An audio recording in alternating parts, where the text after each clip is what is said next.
This is the complete audiobook of Faith in Mind. Faith in Mind.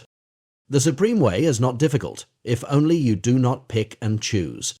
Neither love nor hate, and you will clearly understand. Be off by a hair, and you are as far from it as heaven from earth. If you want the way to appear, be neither for nor against. For and against opposing each other, this is the mind's disease.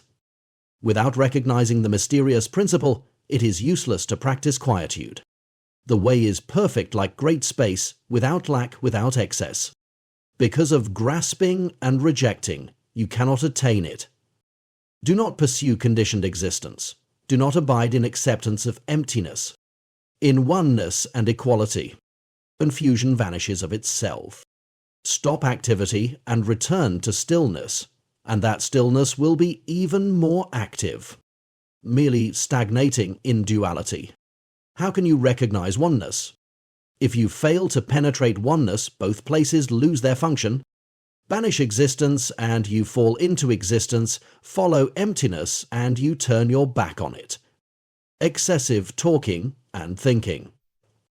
Turn you from harmony with the way, out of talking and thinking, and there is nowhere you cannot penetrate. Return to the root and attain the principle. Pursue illumination and you lose it. One moment of reversing the light is greater than the previous emptiness. The previous emptiness is transformed. It was all a product of deluded views. No need to seek the real. Just extinguish your views. Do not abide in dualistic views. Take care not to seek after them. As soon as there is right and wrong, the mind is scattered and lost. Two comes from one, yet do not even keep the one. When one mind does not arise, myriad dharmas are without defect. Without defect, without dharmas. No arising, no mind. The subject is extinguished with the object. The object sinks away with the subject. Object is object because of the subject. Subject is subject because of the object. Now that the two, originally one emptiness. In one emptiness the two are the same, containing all phenomena, not seeing fine or coarse. How can there be any bias? The great way is broad, neither easy nor difficult. With narrow views and doubts, haste will slow you down. Attach to it and you lose the measure. The mind will enter a deviant path. Let it go and be spontaneous. Experience, no going or staying. Accord with your nature. Unite with the way. Wander at ease, without vexation. Bound by thoughts, you depart from the real, and sinking into a stupor is as bad. It is not good to weary the spirit. Why alternate between aversion and affection? If you wish to enter the one vehicle, do not be repelled by the sense realm. With no aversion to the sense realm, you become one with true enlightenment. The wise have no motives. Fools put themselves in bondage. One dharma is not different from another. The deluded mind clings to whatever it desires, using mind to cultivate mind. Is this not a great mistake? The erring mind begets tranquility and confusion. In enlightenment there are no likes or dislikes. The duality of all things issues from false discriminations. A dream, an illusion, a flower in the sky. How could they be worth grasping? Gain and loss, right and wrong, discard them all at once.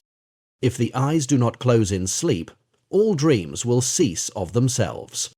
If the mind does not discriminate, all dharmas are of one suchness. The essence of one suchness is profound. Unmoving, conditioned things are forgotten. Contemplate all dharmas as equal, and you return to things as they are. When the subject disappears, there can be no measuring or comparing. Stop activity and there is no activity. When activity stops, there is no rest. Since two cannot be established, how can there be one? In the very ultimate, rules and standards do not exist. Develop a mind of equanimity, and all deeds are put to rest. Anxious doubts are completely cleared. Right faith is made upright. Nothing lingers behind. Nothing can be remembered. Bright and empty, functioning naturally, the mind does not exert itself. It is not a place of thinking, difficult for reason and emotion to fathom. In the Dharma realm of true suchness, there is no other, no self. To accord with it is vitally important. Only refer to, not to. In not to, all things are in unity. Nothing is excluded. The wise throughout the 10 directions. All enter this principle. This principle is neither hurried nor slow, one thought for 10,000 years. Abiding nowhere yet everywhere. The 10 directions are right before you. The smallest is the same as the largest, in the realm where delusion is cut off. The largest is the same as the smallest, no boundaries are visible. Existence is precisely emptiness. Emptiness is precisely existence. If it is not like this, then you must not preserve it. One is everything. Everything is one. If you can be like this, why worry about not finishing? Faith and mind are not two. Non-duality is faith in mind. The path of words is cut off. There is no past, no future, no present. Retreat 1. November 23, 1984, November 30, 1984. 1. Embarking on the practice. The supreme way is not difficult. If only you do not pick and choose. Neither love nor hate, and you will clearly understand. They off by a hair, and you are as far from it as heaven from earth. The sole purpose of a Chan retreat is to meditate. You should keep your attention entirely on practice without trying to attain any results. Since many of you have traveled far or have worked hard to set aside the time, you have a great deal invested in this retreat. It is natural that you want to gain something. But once you enter the retreat, you must put aside any specific hopes. Practicing with a goal in mind is like trying to catch a feather with a fan. The more you go after it, the more it eludes you. But if you sneak up on it slowly, you can grab it. The aim of practice is to develop patience and forbearance, to train your mind to become calm and stable. Any attachment or seeking will prevent your mind from settling down. Today someone told me that the more he worked on the Huatou 1, the more tense he felt. It was as though his mind had become knotted up. His problem is that he wants to see quick results. Pursuing the Huatou intensely with a desire to get enlightened is like tying yourself up and then poking yourself with a knife. The more you drive yourself, the more tense you will feel. The same principle applies to the body. If you react to pain by tensing the body, the pain will only get worse. If any part of your body feels painful, you should try to relax it. Any involuntary movement of the body while sitting in meditation is also due to tension, thus it is important to constantly maintain a state of relaxation. Related to this are the problems that may develop from fixing your attention on a particular part of the body. For instance, some people try to make their breath flow smoothly. But in trying to control the breath, it becomes abnormal. Don't pay attention to any phenomenon that occurs to the body. If you are concerned with it, problems will arise. It is the same with the mind. You will be unable to practice unless you disregard everything that happens to you mentally. If you feel distressed or pained in any way, just ignore it. Let it go and return wholeheartedly to the method. Place your mind directly on the method itself. Concern yourself with nothing else. The supreme way in the first line of the poem refers to the stage of Buddhahood. The wisdom of the Buddha is not difficult to perceive. It can be attained in the instant between two thoughts. The reason for this is that it has never been separate from us. It is always present. In fact, we all desire to realize this supreme way. If so, why are we unable to attain it? The second line explains what prevents us. It is because we are always trying to escape our vexations. Precisely because we want to acquire the Buddha's insight and merits, we are unable to perceive Buddha nature. Another reason why we cannot see our Buddha nature is that we are burdened with ideas. We make distinctions between samsara 2 and nirvana, 3 sentient beings, and the Buddha, vexations and enlightenment. These ideas obstruct our perception of Buddha nature. To paraphrase lines 3 and 4, as soon as you discard your likes and dislikes, the way will immediately appear before you. Here, Xinxin has something in common with Dao Shen, the fourth patriarch, and Hui Neng, the sixth patriarch. The latter two frequently said that when you stop discriminating between good and evil, you will immediately perceive your original face. In Shan, original face refers to one's innate Buddha nature. In other words, you will understand the supreme way. When sitting, some of you are distracted with pain or are trying to fight off drowsiness. At night, maybe you are angry at someone who is keeping you awake with his snoring, but instead of letting it annoy you, just observe the snoring. Soon the snores may become hypnotic and repetitive, actually pleasant sounding. If you start counting the snores, before you know it, you will be asleep. On the other hand, becoming attached to a certain pleasurable experience in meditation can also be an obstruction. One student I had would rock her body during sitting meditation. She felt that she had no control over the shaking, it just happened spontaneously.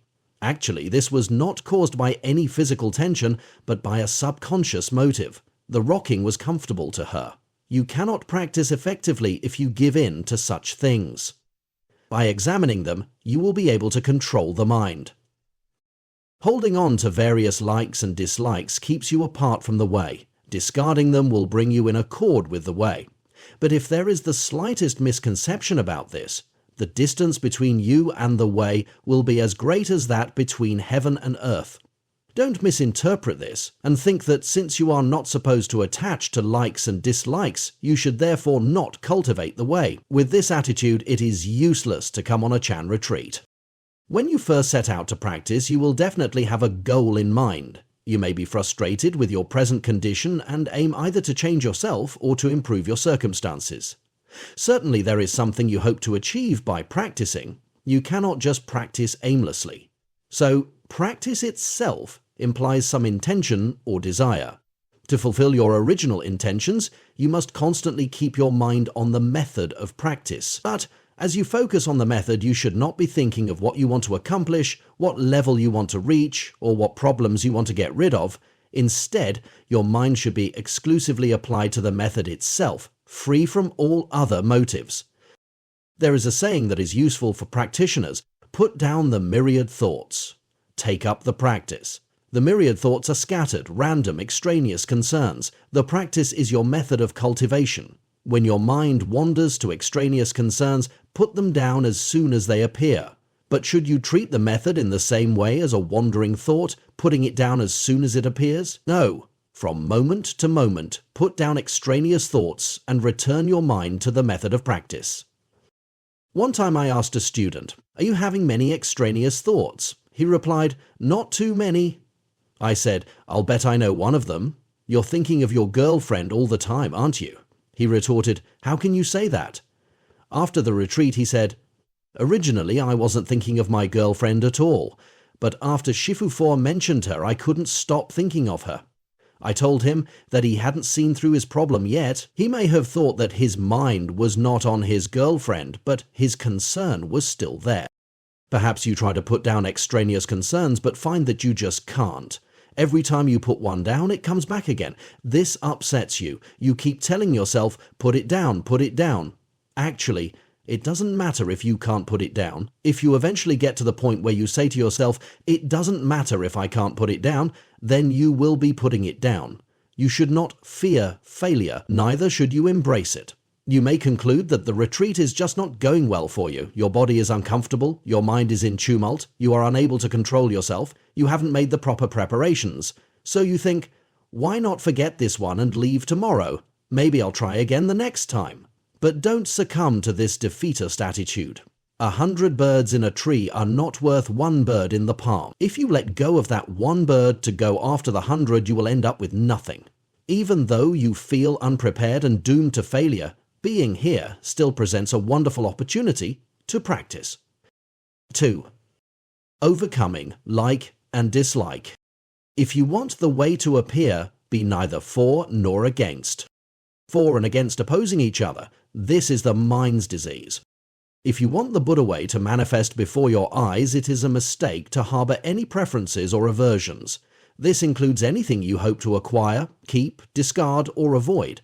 When sitting seems to be going particularly well, the idea may pop into your mind that you are about to be enlightened. You begin to wait for this enlightenment experience. With this expectation, the mind has already abandoned its single-mindedness and has become confused and scattered. You will not be able to maintain your previous state of concentration. On a prior retreat, one student was progressing so well that there were notable changes in his mental state. At that point, he became frightened. He thought, "I'm happy with the way I am now. I don't really want any drastic changes. What if my friends don't recognize me?" He did not sit as well for the rest of the retreat. This contradictory mentality often afflicts the practitioner. He wants to enter the door of enlightenment, but at the same time is really afraid of entering. You come to a retreat with the desire to transform yourself. Indeed, practice can make you more mature, calm, and stable. It will certainly not change you into something less human or ghost-like. Since ancient times, all of the numerous practitioners who have gotten deeply enlightened remained human, the only difference being that afterward they were more stable and filled with wisdom. There is no reason to fear changing that way. Such a contradictory state of mind is common among ordinary people. When I left home as a young boy, I was very excited about becoming a monk. But on the other hand, I had never been to a monastery and had some apprehension. I just did not know what would happen there. Many people who believe in heaven have similar fears about what it will be like after death. These contradictions point to inherent weaknesses in our personality, of which we are usually unaware. It is only in the context of practice that these weaknesses are exposed.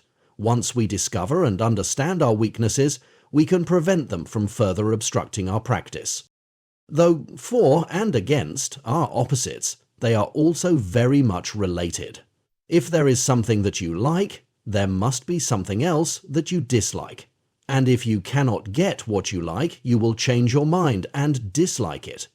To be caught in this conflict between like and dislike is a serious disease of the mind. It is a barrier to practice. Practice is a process by which we recognize and treat the disease of our minds. When the disease completely disappears, the ultimate way is revealed. Without recognizing the mysterious principle, it is useless to practice quietude. If you do not grasp the deep truth in the previous lines, no matter how hard you practice, your efforts will be futile. This is because there is a struggle within your mind. The previous thought is continually at war with the following thought. Under these circumstances, it is almost impossible to attain a peaceful state of mind. Even if you do manage to overcome your scattered thoughts and reach a peaceful state, it would still be useless. You will be so happy to have entered this state that you will grasp it and not let it go. In the end, you will not have achieved a concentrated mind, but an attached mind. Nonetheless, a peaceful state of mind is at least better than one involved in a constant internal struggle. As long as you live alone, you may be able to maintain it. But if you have to interact with people, things may start bothering you. You may be disturbed by the noise of children, visits of friends, or stress at work. Eventually, you will seek to avoid these things and meditate alone in a room. Someone here has a habit of sometimes falling backwards while sitting. Today I cautioned her that if she does it hard enough, the shock may cause her to lose consciousness, or even her ability to think rationally. She remarked, "That's not such a bad idea after all. Now I have to struggle with all of the problems in my mind. If I get such a shock, my problems will simply disappear." I said, "That may be the case, but who will feed you and take care of you? Who will take care of your children?" The shock to your nervous system is not the same as enlightenment. Rather, it is a disease. Just because a person does not have any scattered thoughts does not mean that all his problems are resolved. If all you are interested in is a thoughtless state, just ask someone to hit you hard on the back of your head. There are too many people who cannot distinguish between true wisdom and a mere state of peacefulness. If you do not understand this distinction, even if you practice hard, at best, you are being foolish. You should not remain passively in peacefulness. Don't be afraid of difficulties. If your mind cannot settle down, you should not feel any resentment. Cultivate non-aversion to the unpleasant and non-attachment to the pleasant. Taking a pleasurable state for enlightenment will get you into trouble. Enlightenment is not something we have to guard fiercely, not letting it go. If a pleasant state arises, don't get stuck on it, just continue to practice. On a past retreat, one person sat through 4 30-minute periods without stirring. Seeing that his condition was too good, I struck him with the incense board. 1. Thereupon he grabbed the board and hit me, saying, "I was in such a blissful state and now I have lost samadhi." Aside from the fact that practitioners should not have any attachments, it is not the purpose of Chan to remain in samadhi. It is not necessarily good for the mind to settle down too quickly. Chan is a lively practice. It is not difficult to maintain a calm mind in a stationary situation, but in Chan, one should be able to retain mental calmness even in a mobile state. The way is perfect like great space, without lack, without excess. Because of grasping and rejecting, you cannot attain it. Great space does not refer to a nothingness, but rather to a totality. Though it includes everything, there is no individual existence. There is only the total, universal existence. Even before attaining the way, practitioners should train themselves in the proper attitudes of one who is already enlightened. That is, they should discard the mentality of liking and disliking. So long as you practice diligently, that practice is the totality. After all, what you dislike and what you like are not separate from one another. There was a landowner who hired many helping hands to work his fields. They were very good workers, but they had large appetites. On the one hand, he was pleased with their work, but on the other, he was annoyed that they ate so much. In the owner's mind, this was a grave defect. To him, it would be ideal if they would just do their job and not have to eat. Thus, there is no need to rejoice when you think you have gotten what you like. It will bring with it things you dislike, and vice versa. For example, a couple may spend a lot of time and energy courting each other. Eventually, they are married and are very happy together. But along with the happiness, there are also some restrictions. They feel stuck in the daily routine and lack the freedom to do whatever they want. They reflect that there is a certain merit to remaining single. But at this point, it is already too late. When we think we have gotten something, we have not really gotten it. And when we think we have lost something, we have not really lost it. This is because in the reality of totality, there is no gain and no loss. There is nothing outside of your mind. It is because you choose and reject that you are not free. It is for this reason that you have an excess or a lack. You have an excess of what you want to be rid of, and a lack of what you want to acquire. It is only when there is no grasping or rejecting that there will be neither excess nor lack. 3. Letting go of attachments. Do not pursue conditioned existence. Do not abide in acceptance of emptiness. People can be attached either to existence, the outer world, or emptiness, the inner void. Most of us are probably attached to existence, clinging to our thoughts, our body, the environment around us. On the other hand, someone attached to emptiness may think, since there is nothing after death, it is the simplest solution for everything. After I die, I won't have to worry about anything anymore. Another emptiness attitude may be, since the world is illusory, then nothing matters, and I can stay detached from everything. Those who are attached to emptiness may have a devil-may-care attitude. They may refuse to take anything in life seriously, or they may even be susceptible to committing suicide. Attachment to either existence or to emptiness are improper attitudes. I have spoken of the dangers of attaching to existence, grasping what you like and rejecting what you dislike. But to say that there is nothing to grasp and nothing to reject is also incorrect. This would be attaching to emptiness. A person may be meditating with a blank mind, apparently free of all thoughts and concerns. While this may seem to be approaching enlightenment, it is actually quite different. In the enlightened state, a previous thought did not arise, a future thought will not arise, and a present thought does not arise.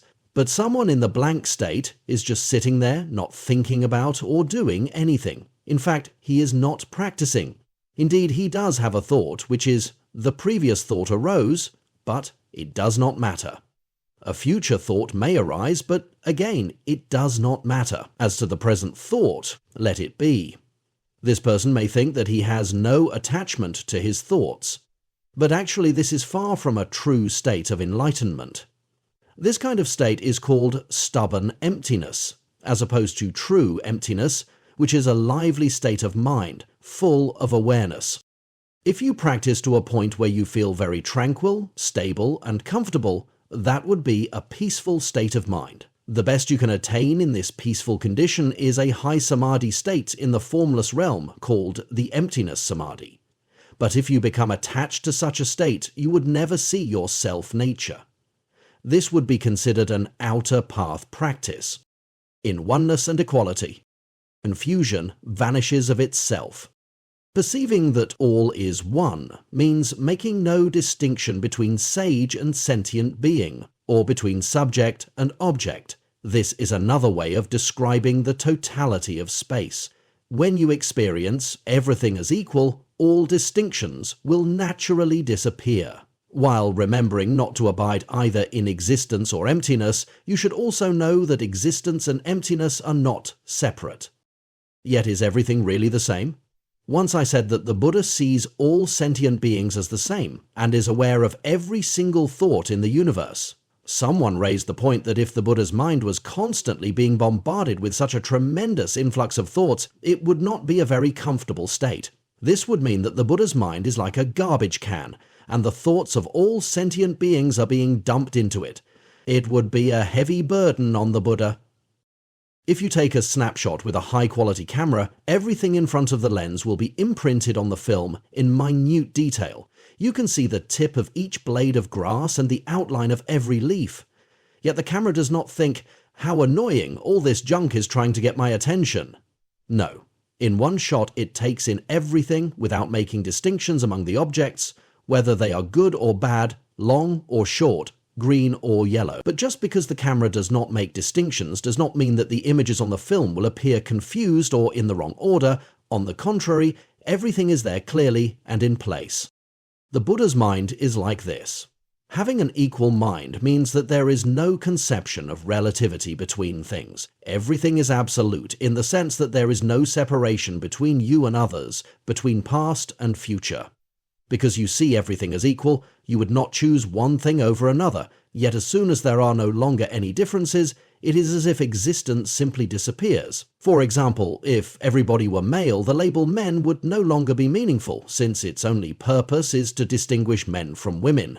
Everyone being the same, there would be no need for names. If you take an equal attitude towards everything, all differences will disappear, along with existence itself. Once I handed the incense board to a student and asked him, "What is this?" He grabbed the board and shook it a few times. He did that because there was no name for it. We may call it an incense board, but this is only our mind making distinctions. Why must we call it incense board? During a retreat, I stood in front of a certain person. I asked him, "Who is standing in front of you?" He replied, "An egg." I was very pleased to be an egg. When the retreat was over, I asked him, "Why is Shifu an egg?" He answered, "When Shifu asked me the question, I did not have any thought whatsoever in my mind. Since I had to give an answer, I just said something, and the word egg spontaneously came out of my mouth. Later, I thought, that isn't quite right. How can Shifu be an egg?" But I said it, and it's said. When he said an egg, it was the correct answer. In fact, whatever he said at that moment would have been correct because he did not have any thought in his mind. He was in an absolute state, not making any distinctions. But once he began to entertain doubts, he lost the answer. Perhaps in this retreat I will also stand in front of you and ask, "Who is standing in front of you?" Then, recalling the story I have just told, you may try to give a similar answer and call Shifu a horse. However, this would not be correct if you have the idea of giving a good answer. This is the mind of distinction. It is not the mind that treats everything as equal. Stop activity and return to stillness.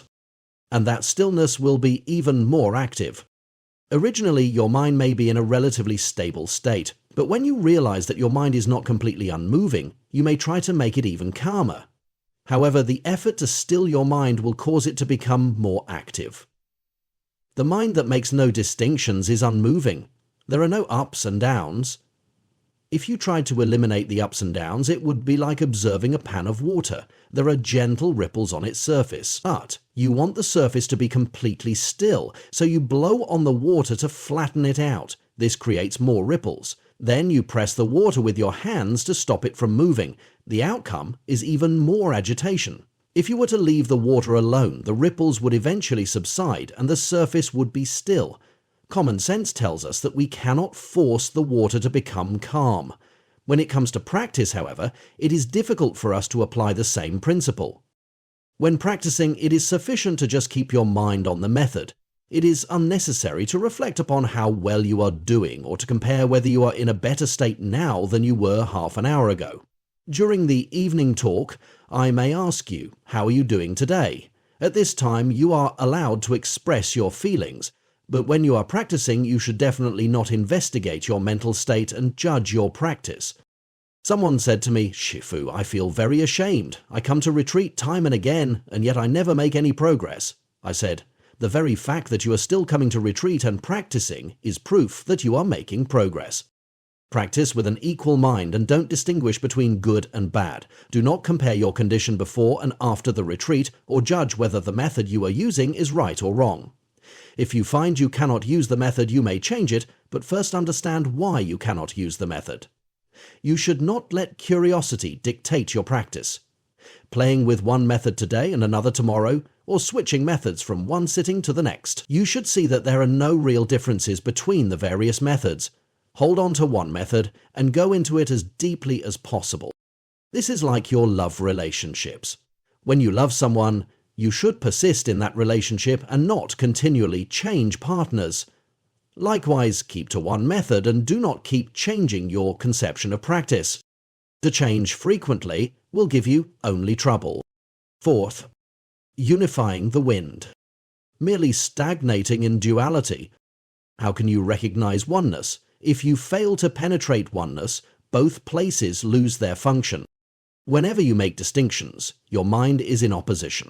Opposition implies duality. How is this relevant to practice? A practitioner usually wants to attain enlightenment or, ultimately, Buddhahood. But this creates a duality of subject and object. The person who is seeking to attain is separate from the attainment, the object of his search. In seeking to become one with the Buddha, he separates himself from it. This is a state of opposition. Or perhaps the practitioner knows very well that he has never been separate from the Buddha, but since he has not yet experienced this unity, he seeks the Buddha within himself. Yet, even seeking the Buddha within himself creates opposition between his searching mind and the Buddha within. This way, oneness can never be attained. If that is true, is it correct to practice without seeking anything at all? Every day we chant the 4 great vows. The 4th is, I vow to attain supreme Buddhahood. What is the purpose of chanting this vow if aspiring to attain Buddhahood sets up an opposition? On the other hand, if we do not define our goal, is practice possible? If you really believe there is no separation, then it is possible to practice without opposition. You must have faith in the fundamental unity to truly begin practicing. However, most people remain in duality. They acknowledge only one God, but they also see themselves as separate from God. There is still a duality. But in Chan, at the very beginning of your practice, you must have faith in non-duality. It is the same unity in the Kungname, one, the myriad dharmas return to one, to what does the one return? In other words, if all existence comes from one God, where does God come from? The emphasis of faith in mind is on practice. Many of you are practicing counting the breath. The goal of this method is to reach a unified or single-minded state. After you get to the point where there are no thoughts other than counting, eventually the counting just naturally stops. The numbers disappear, the breath disappears, and the idea of counting the breath is gone. The only thing left is a sense of existence. Using a Chan method such as the Hua tool may have a similar result in the beginning stages. At a certain point, the Hua tool may disappear or you simply cannot use it anymore. But this does not always mean that you have reached a single-minded state. You may still have the thought of trying to use the Hua tool. Only when the thought of practicing is gone will your mind be in a peaceful state of oneness. A person who has experienced oneness is different from an ordinary person. His faith is stronger than one who can at best intellectually understand what it means to have no distinctions in one's mind. To personally experience it is quite another thing. In Taoism, there is the saying that the one gives rise to the two, and the two give rise to the multiplicity of things. We should not think that the third patriarch is confusing Taoism with Buddhism. It is just that he employs Taoist terminology to express the teachings of Buddhism. The highest goal of Taoism is the attainment of the way, but this is not the same goal as that described in Faith in Mind, for Chan transcends, but we must get to the state of oneness before we can go beyond it. The practice of Chan should progress in this sequence: scattered mind, simple mind, one mind, no mind. First, we gather our scattered thoughts into a more concentrated or simple state of mind. From this concentrated state, we can enter the mind of unity. Finally, we leap from the unified mind to the state of no mind. This final process can be accomplished more quickly using the Chan methods of Huatu or Kung An. To go from one mind to no mind does not mean that anything is lost. Rather, it means that you are free of the unified state. Someone who dwells in one mind would either be attached to samadhi or else would feel identified with a certain deity. It is only after you are freed from this unity and enter no mind that you return to your own nature, also called Wu or Chan. Even though this progression in the practice takes place, while you are actually practicing, you should not think to yourself, I am striving to concentrate my mind. I want to get to the state of one mind, to the state of no mind. If you have such ideas of seeking, you will be in trouble. Just concern yourself with your method. Persist with your method to the very end. This in itself is close to a state of unity. If you hold to it, eventually you will reach a point where the method disappears, and you will experience one mind. Once a meditator in his 60s said to me, Shifu, I am very old. I may not have many years left. I really would like to get enlightened as soon as possible. If I don't get enlightened before I die, I will have wasted my life. I said, precisely because you are so old, you shouldn't have any hopes of getting enlightened. Just practice. The man asked, how can you tell me to practice and not show me how to get enlightened? I replied, if you have the idea of enlightenment, that is already your downfall. You cannot make much progress. If you do nothing but practice, at least you will approach the state of enlightenment. Even if you never get enlightened, the effort is never wasted. Banish existence and you fall into existence. Follow emptiness and you turn your back on it. In the Sung dynasty, there was a famous prime minister by the name of Chan Master Sheng Yen who was opposed to Buddhism. He wrote many essays purporting to refute Buddhism, and he would spend every evening pondering over how he could improve the essay he was then working on. His wife, observing his obsessive involvement and struggle with his writing, asked him, "What are you doing?" He said, "Buddhism is really hateful. I'm trying to prove there is no Buddha." His wife remarked, "How strange. If you say there is no Buddha, why bother to refute the Buddha? It is as if you are throwing punches into empty space." This comment turned his mind around. He reflected, there may be something to Buddhism after all. So he started studying Buddhism and became a well-known, accomplished lay practitioner of Chan. In fact, Chan Sheng Yen and Chan Master Ta Hui Sung Kao too had the same master, Yuan Wu Kuo Qin.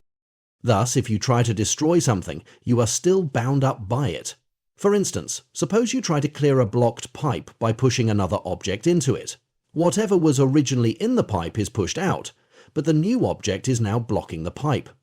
When you try to use existence to get rid of existence, you will always end up with existence. When you throw something away, it is gone, but does it cease to exist? In local terms, yes. In the broader picture, however, that is not the case. On this earth, no matter how hard you try to throw anything away, it will still stay somewhere on the earth. There is a Chinese novel called Monkey. The hero is a super monkey who is so powerful that he can travel a distance of 180,000 miles in one somersault. In the story, he was journeying to the western paradise of Amitabha Buddha. On the way, he came upon 5 tall mountain peaks. He figured that it would take one leap to get to the other side. First he took a rest, urinating at that spot. Then he somersaulted over the mountains. After he landed, he noticed a funny smell. He thought some shameless monkey must have taken a leak here. Actually, he had never gotten to the other side of the mountains. He had just somersaulted back to the original spot. The 5 mountains in the story symbolize the 5 skandhas, 3 within which sentient beings are trapped. All of your actions will boomerang back to you and you will have to take the consequences. If you throw anything away, it will be you who has to clean it up. You may think that you can avoid responsibility by passing it on to another person. In the short term it may work, but ultimately you have to deal with it yourself, and in addition, you have caused trouble to others. Therefore, you should not try to get rid of your vexations, rather you should be willing to accept them. Once someone said, "Shifu, my karmic obstructions are too great. Please recite mantras to remove them from me."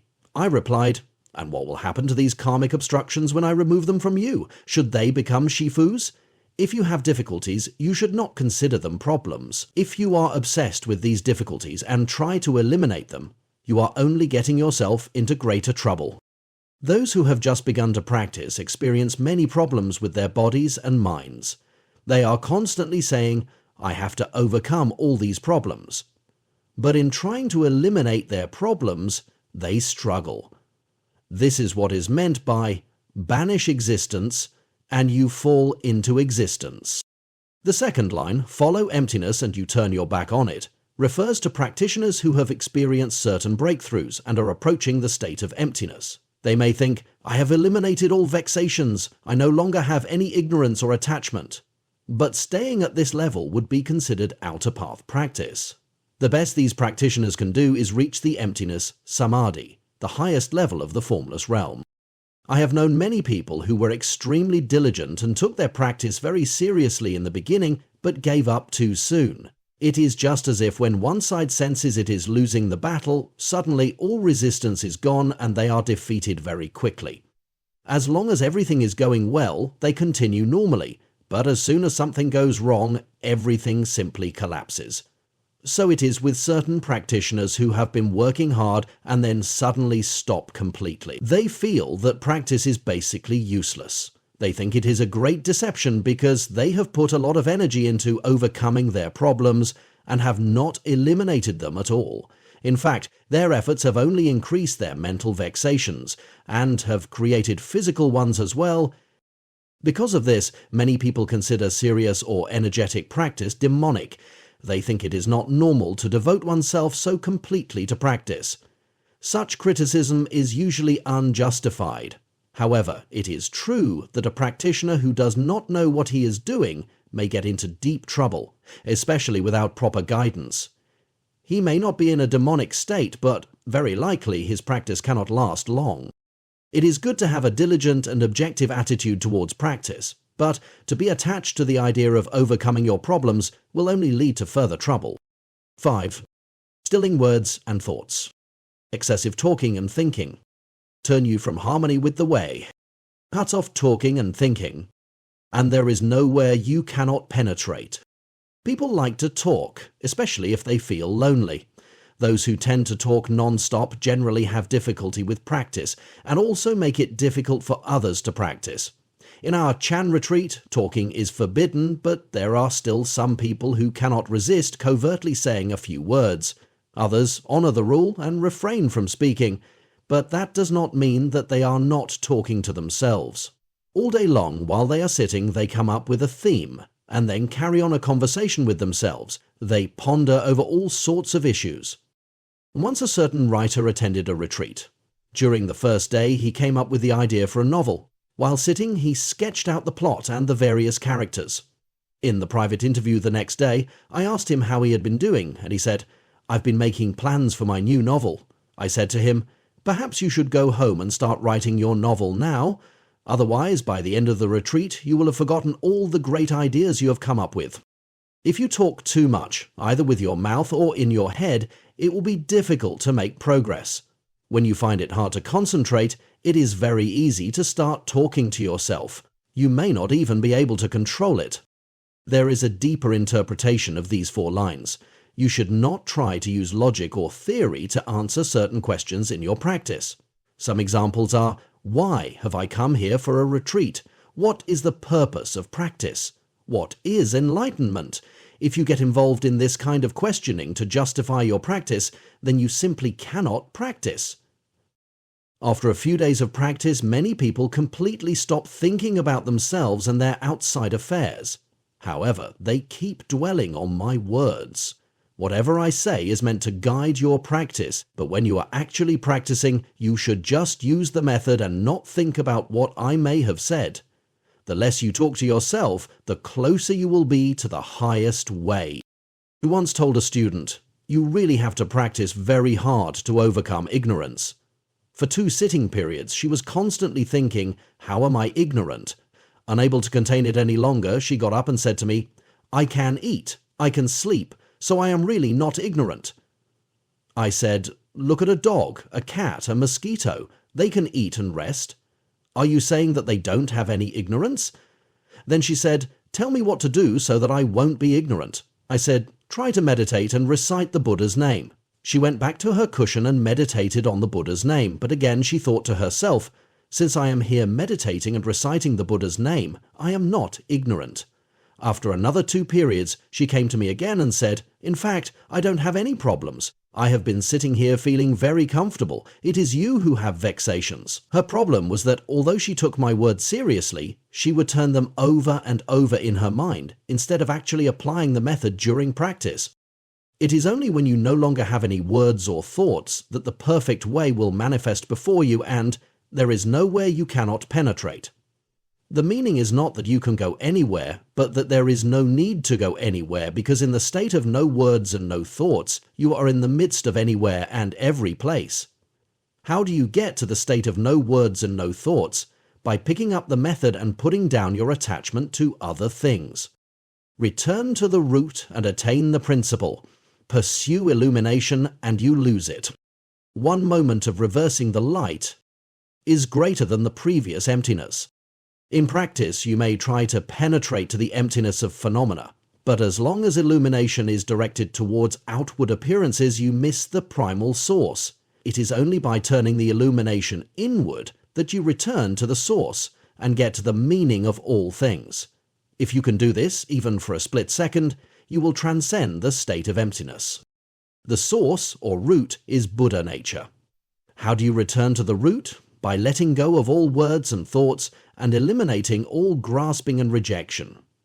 You must begin with a method, but at some point you must let it go. Likewise, you should not hold on to any experiences that may come up. When the method and experiences are no longer necessary to you, you will have returned to the source. This source, or Buddha nature, is the lively manifestation of great liberation and great wisdom. In great liberation, there is nothing left. But this is not the same as stubborn emptiness.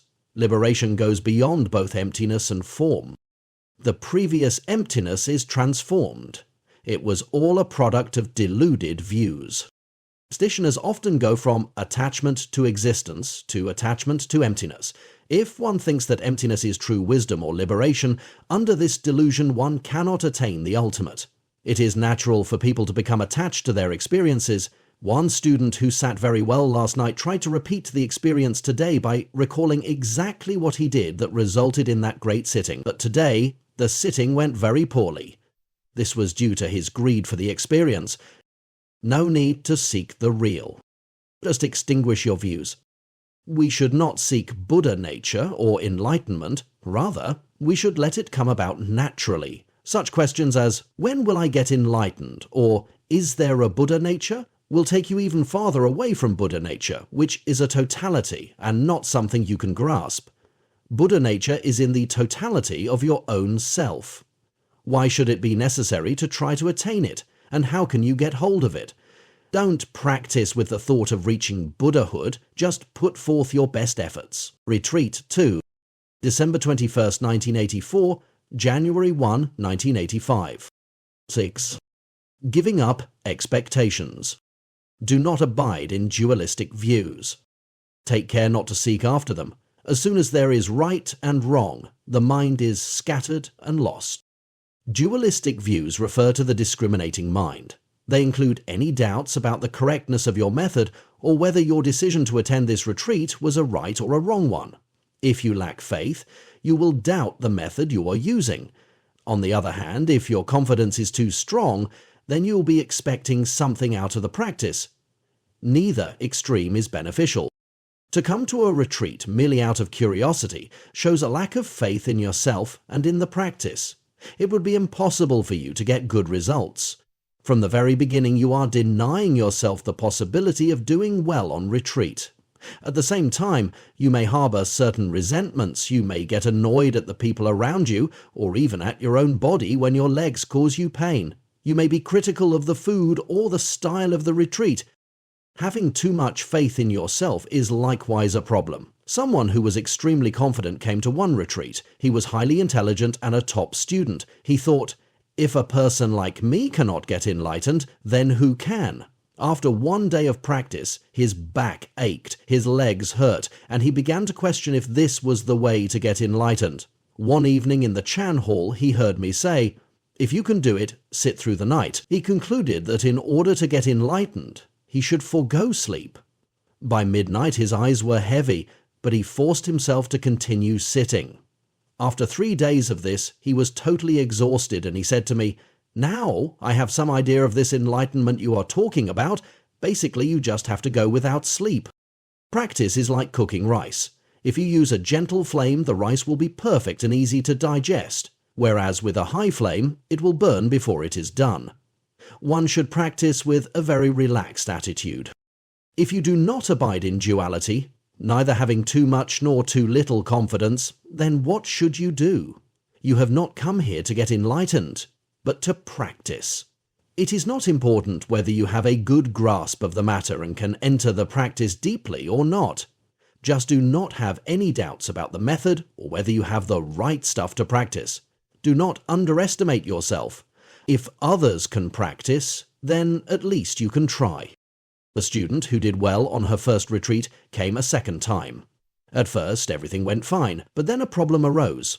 While sitting, it occurred to her that counting the breath was really boring. If she spent her time reciting the name of the Buddha, she thought, then at least she would be accumulating merit. But what was the use of counting from 1 to 10? Towards evening, she said to me, "Shifu, I don't want to stay on this retreat. 1, 2, 3, 4, 5, 6, 7, 8, 9, 10. Even a kid in kindergarten can do that. Why should I waste my time here?" When your mind strays from the method, problems will appear. In fact, the method is inherently meaningless. It is irrelevant to discuss whether it brings merit or not. The purpose of a method is to train your mind. You can raise the same objection about prostrating to the Buddha, or morning and evening chanting. Why should practice take these forms? People often wonder, if Chan is a method of sudden enlightenment which does not depend on meditation, then why do we practice meditation and go on 7-day retreats? If someone objects that these things are unrelated to Chan, I say that if you want to study Chan, I will instruct you in exactly these methods. In order to practice, you must believe in your teacher and in his methods. If you search for methods on your own, you may not find anything and eventually give up practicing, or you may find something weird and end up in a demonic state with mental and physical problems. Someone once said to me, "I only believe in ancient Chan." I asked, "What do you mean by ancient Chan?" He replied, "Whereas the so-called Chan masters of today teach people to meditate, ancient Chan does not require any practice. My enlightenment experience came from the ancient direct method without any practice.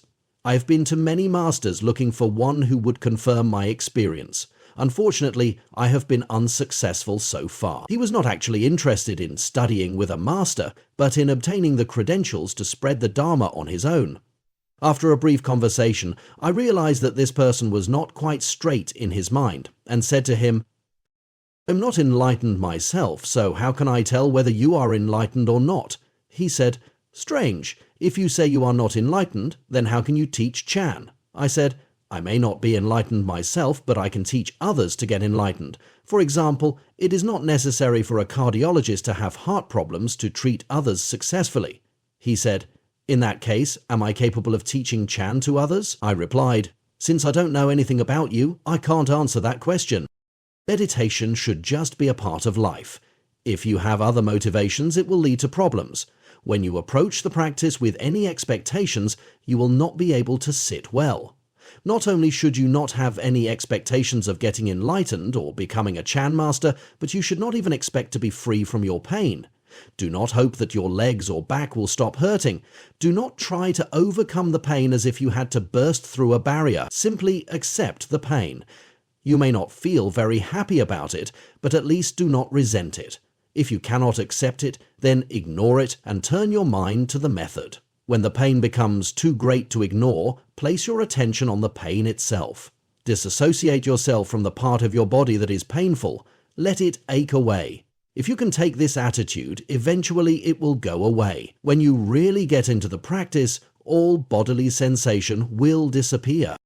The important thing is not to have any resentment against your suffering or any expectations of happiness. As soon as ideas such as suffering versus happiness arise, your mind will already be straying from the method, caught up in duality.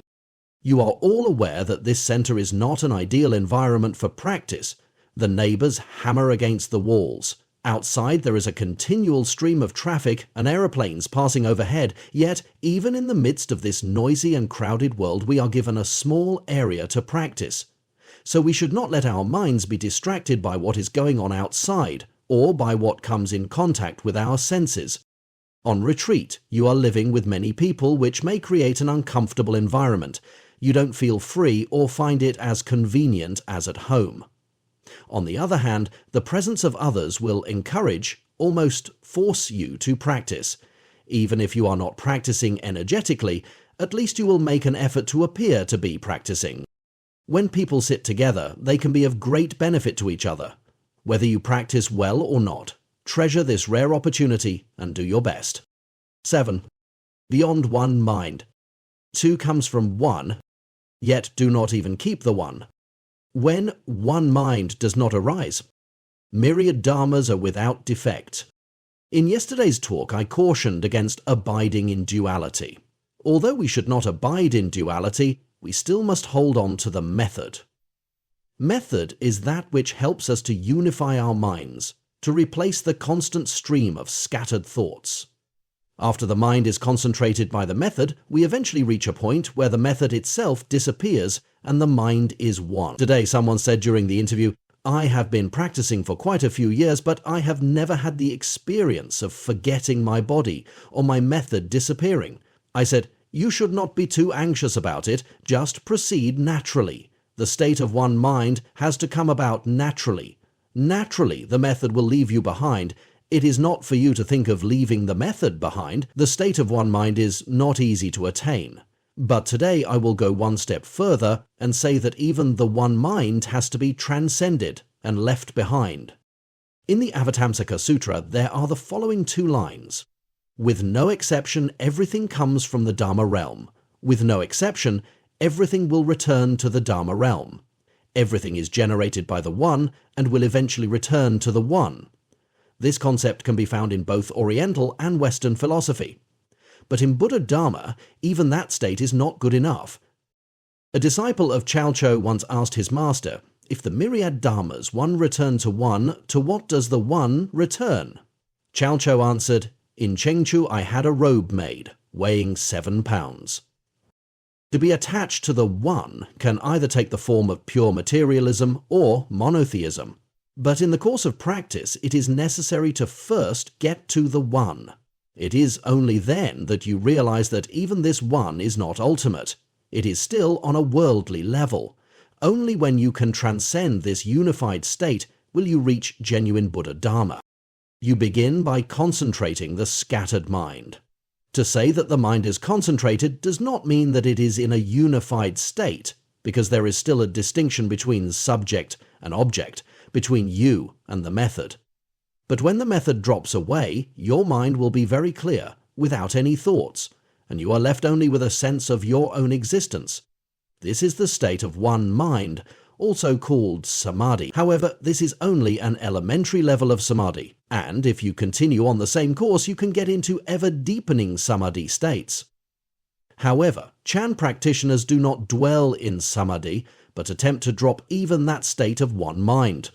Today a student mentioned that when he sits, he very often enters a very comfortable, enjoyable state. This type of sensation is really an expression of desire. As long as a person is attached to a desire for bodily or mental pleasure of any kind, there is no hope of entering into one mind. This is because your mind is divided into 2 or even 3, a sense of yourself, of your body, and of the pleasure. If a pleasurable sensation arises while sitting, you should remain aloof from it. Yet this experience is not completely useless, because it at least motivates you to continue practicing and to attend retreats. Indeed, an enjoyable meditation experience can exceed the pleasure that derives from food or sex, but as soon as you reach this stage, leave it behind. Another term for one mind is great self, because although the mind is enormously expanded, there is still a sense of self-centeredness, or I. So long as you are attached to I, there can be no liberation. If you feel that you are abiding in a state of perfection, or think of yourself as a perfect master, this is at best the great self.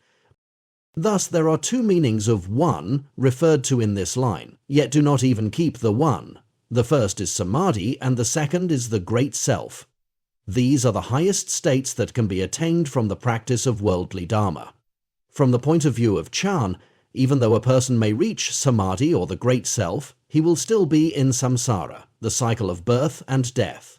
The liberation that he feels is only transitory. It is not ultimate liberation. But when one mind does not arise, myriad dharmas are without defect. That is to say, a person in the state of one mind is still subject to problems, but when he loses even that one mind, nothing can cause him any trouble. One thing should be clarified here. In the state of one mind, there are no vexations. Trouble can only develop in a state of discrimination. As long as you stay in a state of one mind, nothing can bother, tempt, or excite you. The problem with one mind is that it cannot last forever. Inevitably, a thought will arise and it will evolve into two, three, and many. The state of one can only be considered in relation to two. A true totality would not even be considered one. It can only be called nothing. It is only when a distinction is made that the one can exist at all, and in that case it will lead to two. You can only feel lonely when you are aware of the possible existence of another person. In complete totality, there is no sense of loneliness.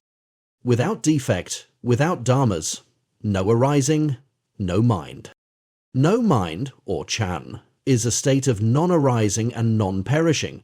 Not a single thought will arise, and even that unmoving mind fundamentally does not exist. There is nothing that can give you trouble, and nothing that you can give trouble to. Both our body and mind need food to survive. There are two types of food for the body, nutrition and contact. Contact food includes the sensation of touching another person and the feeling of changing into clean clothes after a shower. There is another kind of food for the mind, called consciousness food, which satisfies the ordinary mind's hunger for experience and phenomena. If you can leave the first two kinds of food, you will be outside of the desire realm. But beyond the desire realm, there are the form realm and the formless realm.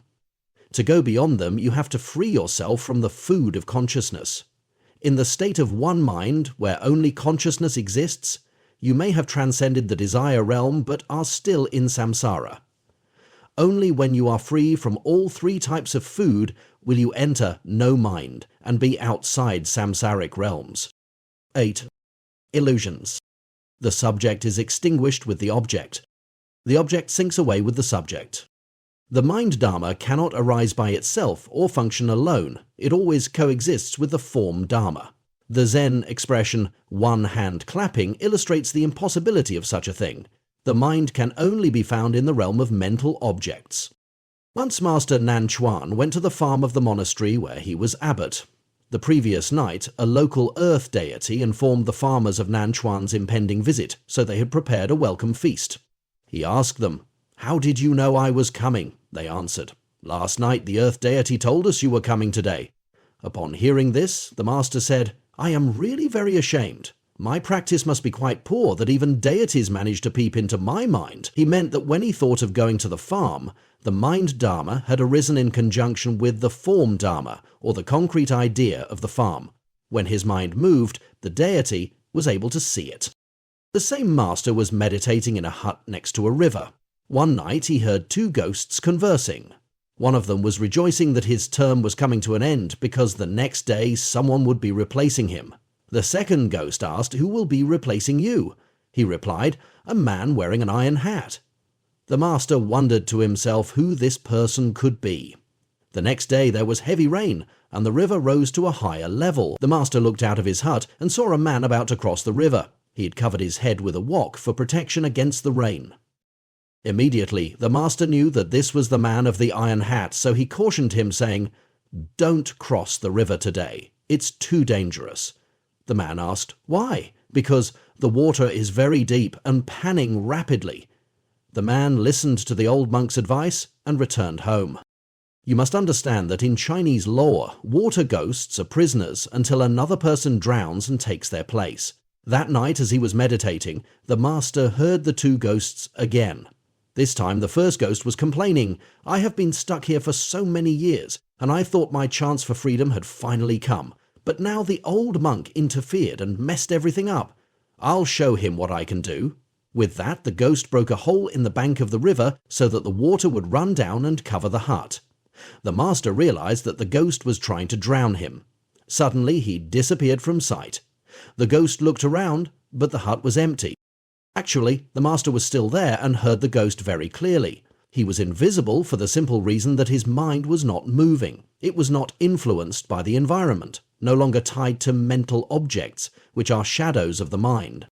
All of our thoughts are illusory. They depend on certain objects or symbols.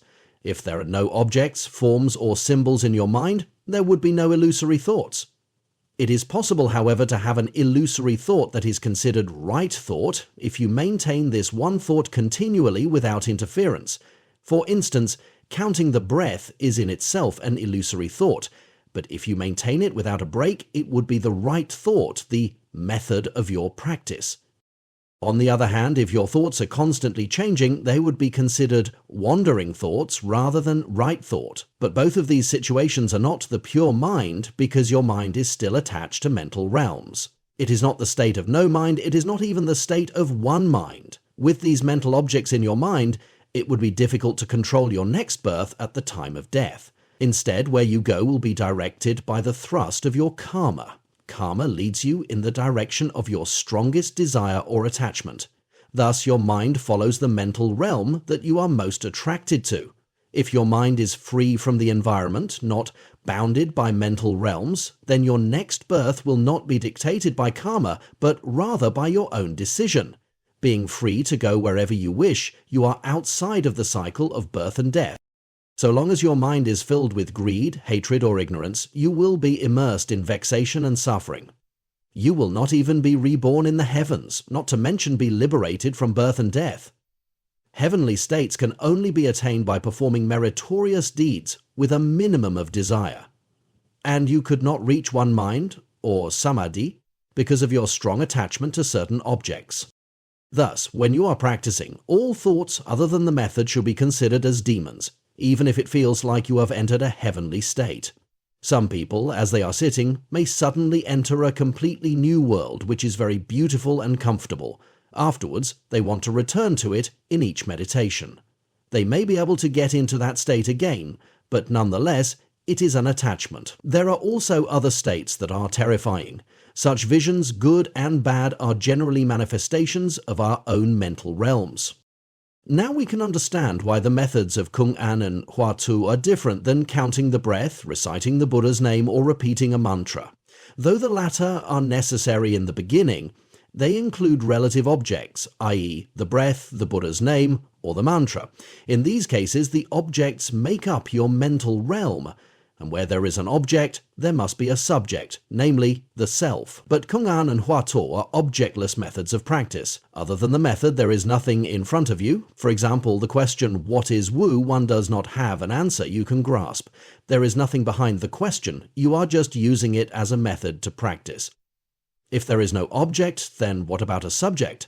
When you enter deeply into this method, even though you may not be enlightened, you will not have any sense of self. Your entire self will be enclosed in a great mass of doubt. No ghosts or deities would be able to find you. Line. Awareness of vexations.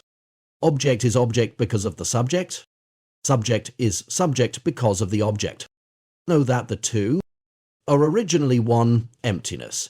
In one emptiness, the two are the same, containing all phenomena. These lines describe a non-discriminating mind in which, nevertheless, there is perfectly clear discrimination. In the course of practice, the more negative things you discover about yourself, the clearer you will be as to the road you should walk. After leaving mainland China, I was conscripted into the Nationalist Army in Taiwan. At that time, everything was in a state of confusion and the troops were crowded together in a warehouse. In this warehouse, there were no windows or lights, and at night people couldn't see their way to the toilet, so many just relieved themselves where they were. Others, who decided to feel their way outside, ended up stepping on the mess in the dark. However, at daybreak one could see the shit very clearly and avoid it. It was a mistake to imagine that just because you couldn't see it, there was no shit on the floor. Those who have never taken up the practice are like the people in that dark room. No matter where they walk, they step into shit. Coming to retreat is like putting a light into the room.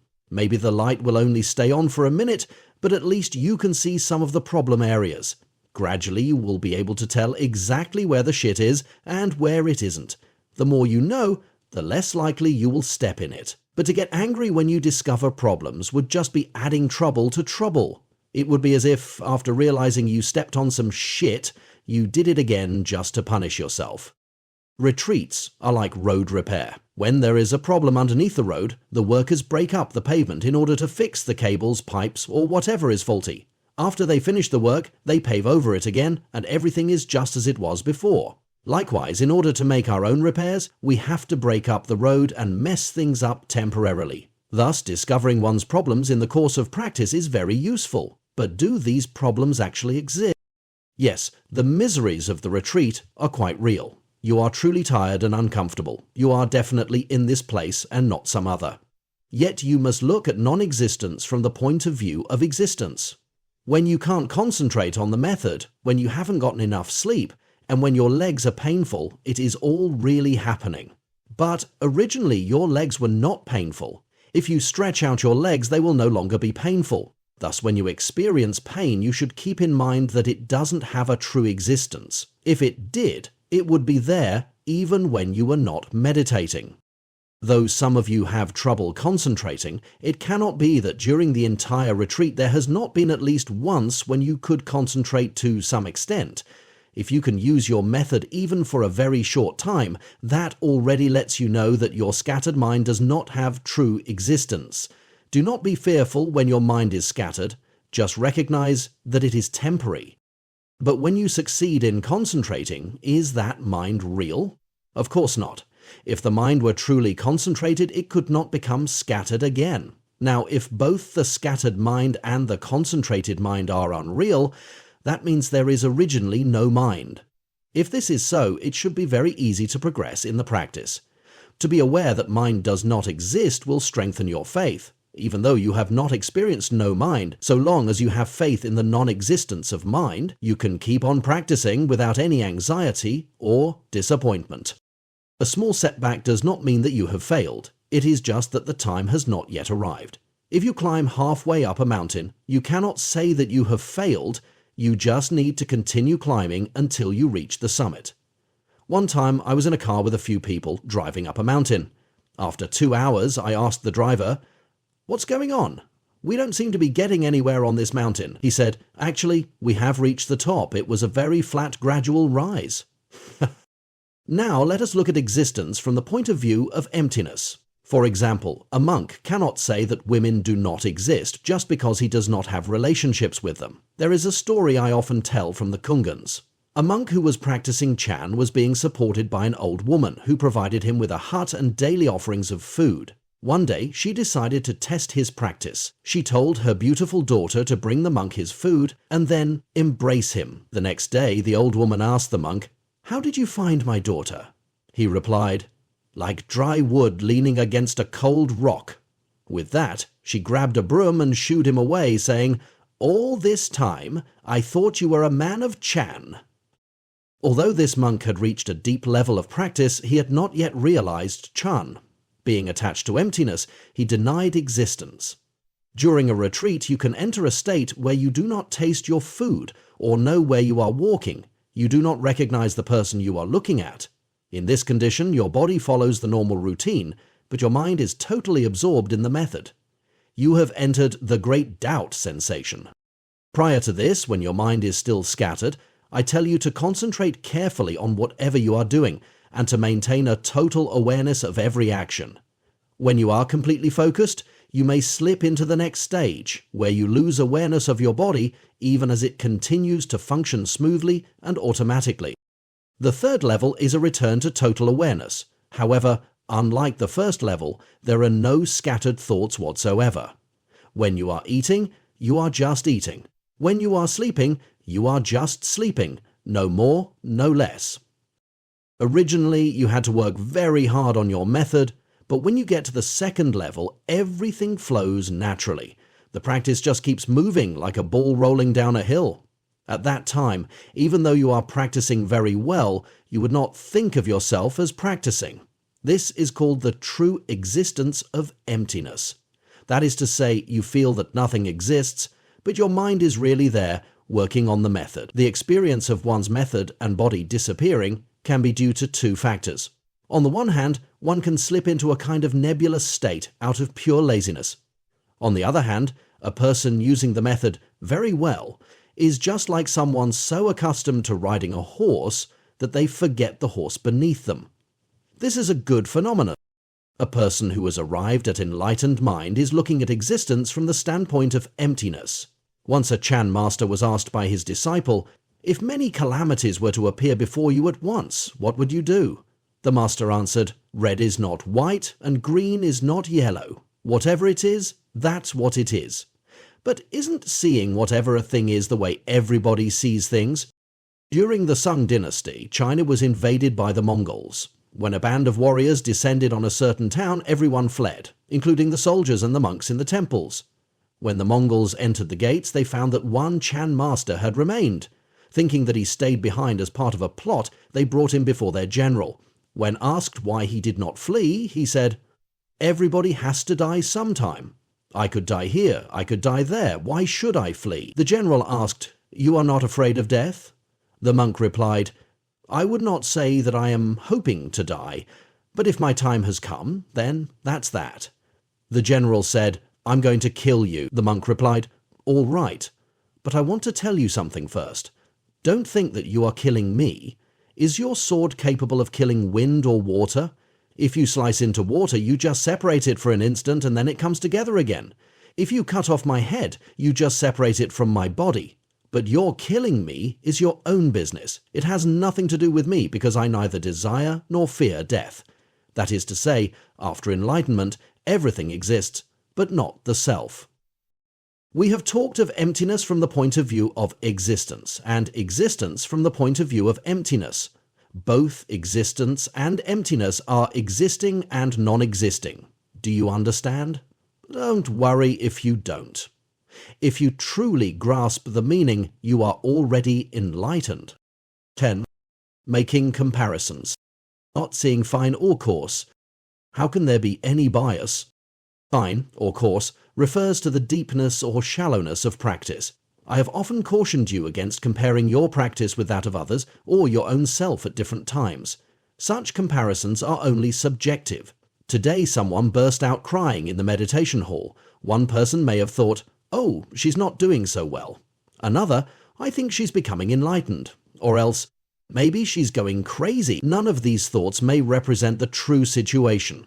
Whether she felt pain or sorrow, became enlightened, or went crazy, it's her business. It has nothing to do with anyone else. Making comparisons inevitably means judging others. When you are sitting, refrain from looking around and sizing people up. A common type of comparison people make on retreat is to see someone sitting through 3 periods and think, "How can he do that? Don't his legs hurt? Boy, my legs hurt all the time. I can barely get through 1 period." Sometime later, the person does move a little, and they say to themselves, probably his legs are hurting now, so he's not so special after all. These are examples of comparing yourself to others, but you can also compare yourself to yourself.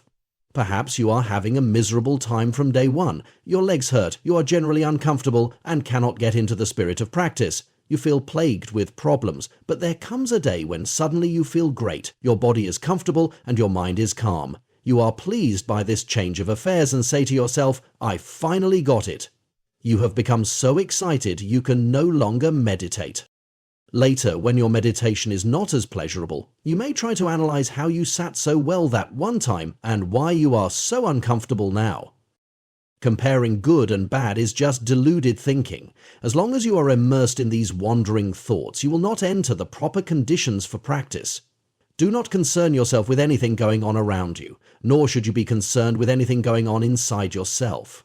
Focus fully on the method and do not make external or internal comparisons. If you can do that, your practice will be effective.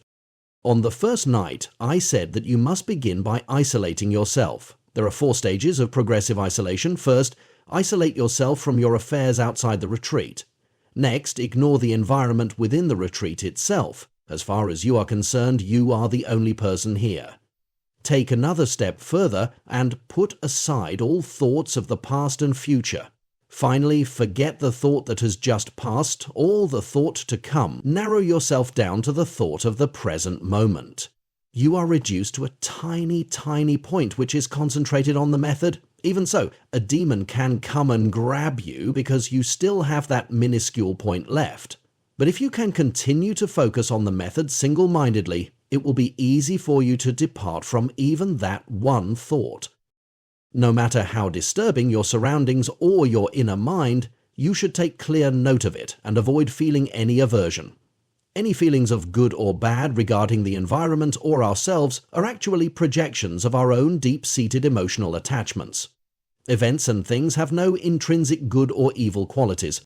For instance, this incense board is just a piece of wood. There is nothing good or bad about it, but when an inexperienced monitor hits someone in the wrong place, say the neck or shoulder blade, the person may react to the board in a negative way. The monitor may also blame the incense board for being awkward to use, but someone who is hit by an adept monitor will feel very good and consider the board a great help. Likewise, the monitor may think that this is a particularly good incense board, since it is easy to wield. Today I cut my finger trying to open a stuck window. I may have thought that something was wrong with the window, but the window is an inert object. It is not its fault that I hurt my finger. Perhaps I should blame my hand instead, but a hand is only flesh and bone. When flesh and bone are applied to a window, there is nothing in that event itself that can be called good or bad. The enlightened individual does not see things as bad, good, coarse, or fine. There are no good or bad people in the world. Someone may think, if a good person is the same as a bad person, wouldn't this create a lot of confusion? This problem does not arise for one who is deeply enlightened. In the past, those who attained great enlightenment had strong hearts of compassion. They dedicated the remainder of their lives to saving other living beings. Sakyamuni Buddha himself devoted 40-odd years to teaching and saving sentient beings. It is not that the Buddha wants to save sentient beings. It is just that sentient beings need to be saved.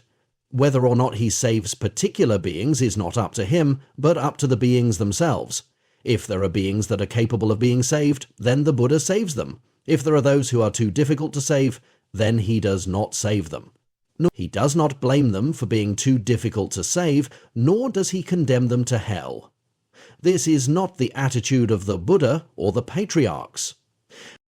The Buddha's response to sentient beings can be likened to a mirror. In itself, a mirror contains no image or particular characteristic. It merely reflects whatever you put in front of it, as it is, without hindrance. Likewise, the Buddha teaches people according to their differing requirements. If someone needs a demon will appear. If they need the Buddha, then the Buddha will appear. If someone needs Chan practice, then Chan methods appear. The Buddha does not conceive these things and try to push them on others. Rather, his compassionate response is just an automatic reflection of a person's own mind. This is why there are various levels in Buddhism. It is a recognition of the many different capacities of sentient beings. Whatever an individual's tendency, they can find a level of the teachings that is right for them. One who is really involved in the practice becomes like a mirror, without discrimination or biases. When you reach the point where the method disappears, and even you disappear, your mind will be a mirror, containing nothing, reflecting perfectly. The Great Way is broad, neither easy nor difficult. The purpose of using Chan methods in training students is to sweep away any attachments that remain in their minds. If they desire to attain Buddhahood, the Master may say, "There is no Buddha." No doubt it is necessary to have a certain attachment to the method to gain some result, such as samadhi or enlightenment. But when your mind is a steady stream, uninterrupted by extraneous thoughts, the Chan Master will push you to let go of the idea of practice, to break your attachment to striving for an end. There are a few stories of Chan patriarchs and their students which illustrate this. One student went up to his teacher and said, "I want to practice to attain the way." The teacher said, "There is no way to be attained by practice." Another student declared, "I want to attain liberation." His teacher replied, "Who is holding you back?" There was a student who said, "I have heard it said that Sakyamuni Buddha left home, practiced for many years, and attained enlightenment." His teacher commented, "Ha! What a pity! If I had seen him, I would have given him a good beating and thrown him to the dogs." You may think that these teachers are destroying Buddhism by making such statements, but actually they are working to remove even the slightest attachment in the student's mind. When a person really understands what it is to have a mind free of discrimination, he can be considered capable of practice. To reach this point, faith is of the utmost importance. Some may think, Sakyamuni Buddha and the patriarchs left the home life and cultivated for many years before they attained enlightenment. As for me, I don't think I'm up to becoming a monk or a nun. So what's the use of practicing? If you consider practice to be difficult and painful, then practice is difficult and painful. But if you consider it easy, then it's very easy. Practice itself is neither difficult nor easy. As I said before, there is nothing inherently good or bad in events themselves. Discriminations of good and bad, difficult and easy, are in our own minds and have nothing to do with the phenomenon itself. Someone asked me how you can be concerned about alleviating suffering if you hold the concept that there is nothing really good or bad. An illustration I gave previously may explain it. While you are sitting, your leg becomes painful, but as soon as you stretch it out, the pain goes away.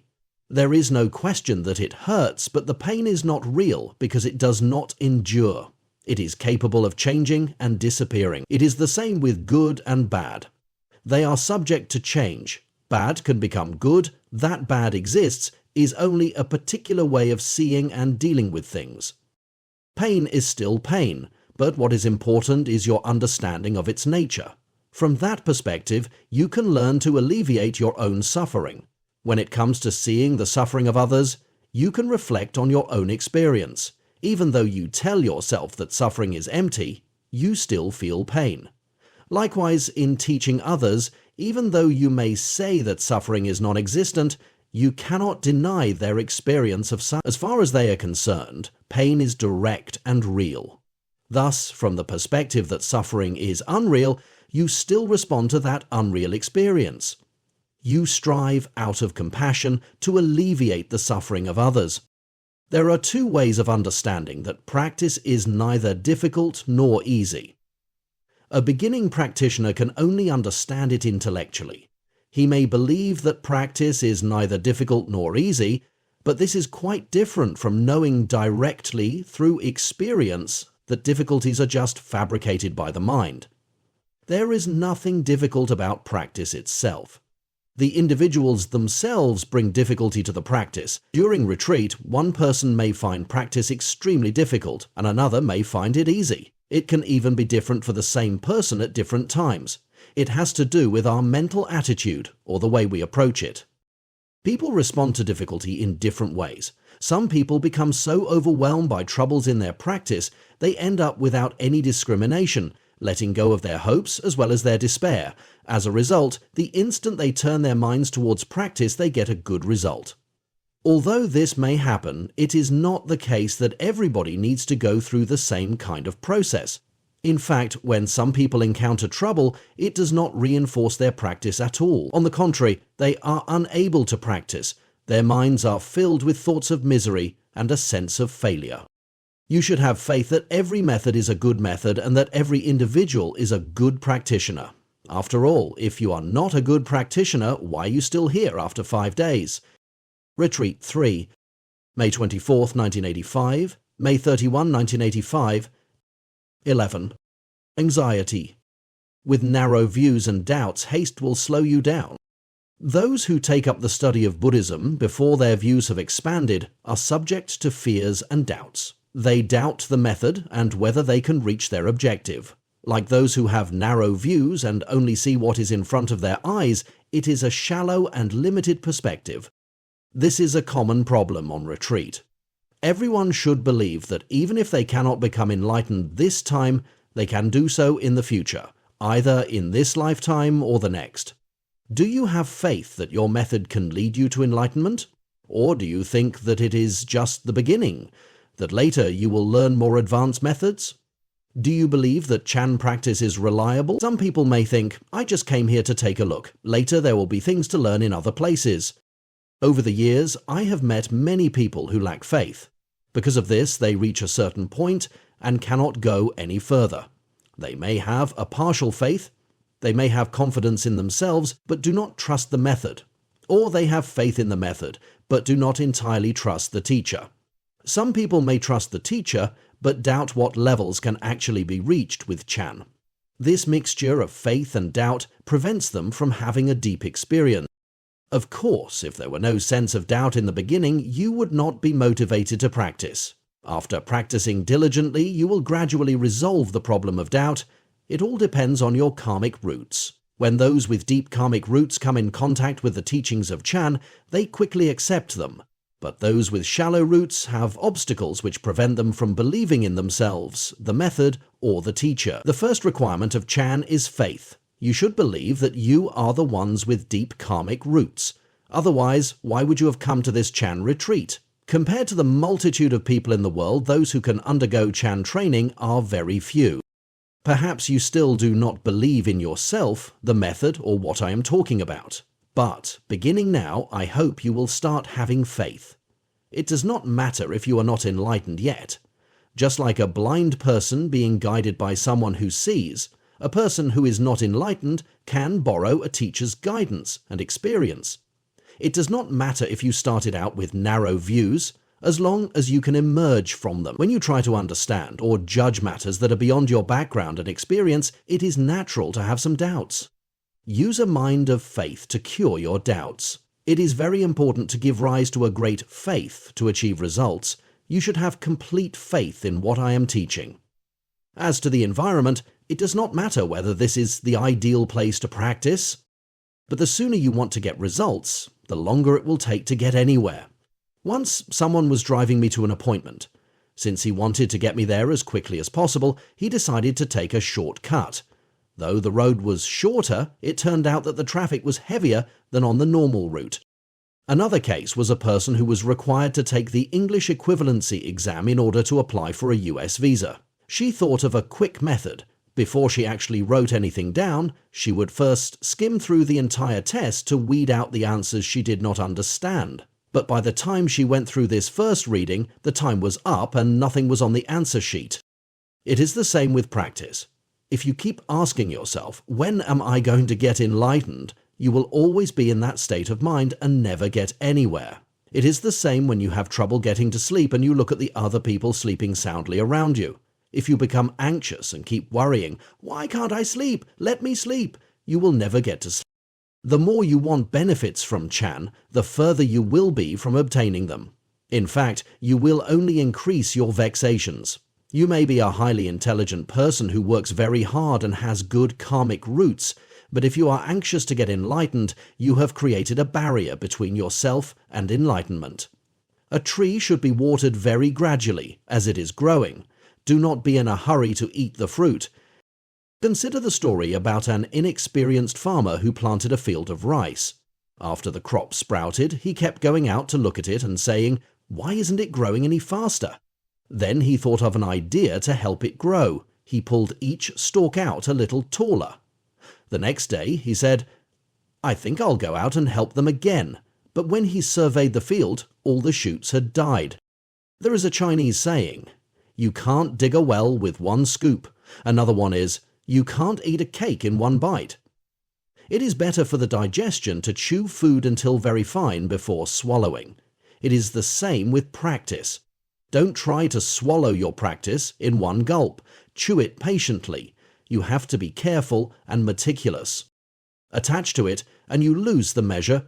The mind will enter a deviant path. When you grasp onto something, find a happy medium. For example, if you grasp the incense board too tightly, you will hurt the person you are hitting and may even break the board. But if you hold it too loosely, you cannot aim accurately. You have to hold it just right. Not too tight, not too loose. In any activity, you have to find just the right way to do it. This is difficult to accomplish without practice. I constantly tell people on retreat to relax, mentally and physically, but some people do not know how to do this. Others are too relaxed. As soon as they sit down, they slump over. You cannot practice this way. Even though your mind is relaxed, you should hold tightly onto the method. Stick to the method and do not let it go. But sometimes people take this advice and become nervous and tense. For instance, in counting the breath, some may become so intent on holding to the method that they end up holding onto the breath itself, thus breathing unnaturally. Or they try to get rid of stray thoughts by counting and breathing faster and faster. This tenses the body. You should hold tight to the method, but at the same time you should not let yourself get tense. To illustrate this, suppose you are walking along a road and it starts bearing to the right. If you keep to a one-track frame of mind of just sticking to the present thought, you will not allow for the bend in the road and walk straight ahead into a tree. Once I gave someone the huatu, what is wu?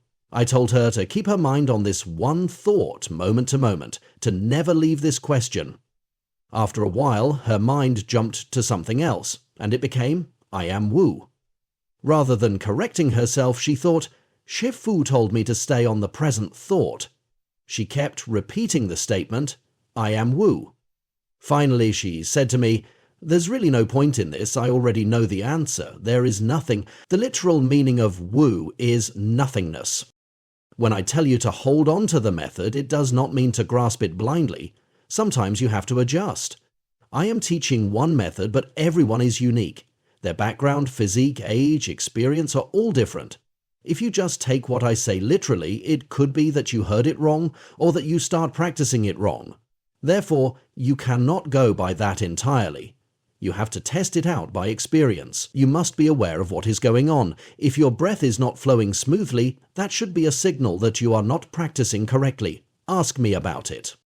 There was a student who was sitting in the correct posture, but his backside became very painful. He was putting too much pressure on his tailbone. I advised him to lean slightly forward and straighten his back, so that this bone would not touch the cushion. If you come across a problem like this, you should not continue on in pain because you think that you are doing as I instructed. Of course, I would not teach you something that causes you pain. You just sometimes have to make your own adjustments. 12. Being natural. Let it go and be spontaneous. Experience no going or staying. Accord with your nature, unite with the way, wander at ease without vexation. The most important thing in practice is to be natural and spontaneous. Being natural does not mean neglecting everything. It requires careful attention. In meditation, you should sit in a natural posture and use your mind in a natural way. Sitting in a natural posture means sitting just right. If you are comfortable when you first assume the sitting posture, even if pains develop in your legs later on, that is still natural. It is unnatural, however, to sit bent over or leaning to one side or with your head tipped back. A natural posture should follow the demands of your physiology. It is not natural to tighten your stomach muscles or to straighten your back by protruding your chest. To use your mind in a natural way means to avoid trying to control it. The more you try to control your mind, the more stray thoughts will come up to bother you. In fact, the very fear of stray thoughts is another stray thought. Therefore, if you have many stray thoughts, consider it a natural phenomenon and do not despise them. But on the other hand, if you completely give in to a train of wandering thoughts, that is not correct either. What is the best approach? Pay close attention to the method. If you do that, stray thoughts will be kept to a minimum. It is not that they will not arise, but you will not worry about them. If you are really paying attention to the method, you will be aware of a stray thought as soon as it arises. When it comes up, just let it go. Do not be afraid that another thought may follow it. That fear is an extra stray thought. It is just like a person who is carrying a stack of bowls. If someone says to him, "Be careful, you're going to drop them," he will drop them. But if nobody says anything, he will just keep going. Do not fear failure. Whatever happened in the past is past. Do not worry about it happening again. Before you meet with success, failure is natural and necessary. As a baby learns to walk, it keeps falling down. Is this failure? Throughout our life, we go through similar processes, going to school, pursuing a career, practicing Chan. After my first book, someone said to me, "Now you're a success." I said, "No, that book was a failure. I would write it much better if I had to do it again." It is the same with practice. There is never a successful conclusion. When you are working hard, failure is natural. If you have never failed, you have never tried. On the other hand, you should not have a defeatist attitude, thinking, "As long as I'm going to fail, let me fail." According to Buddhism, nothing can be a perfect, unqualified success. If you are elected President of the United States, would that be a success?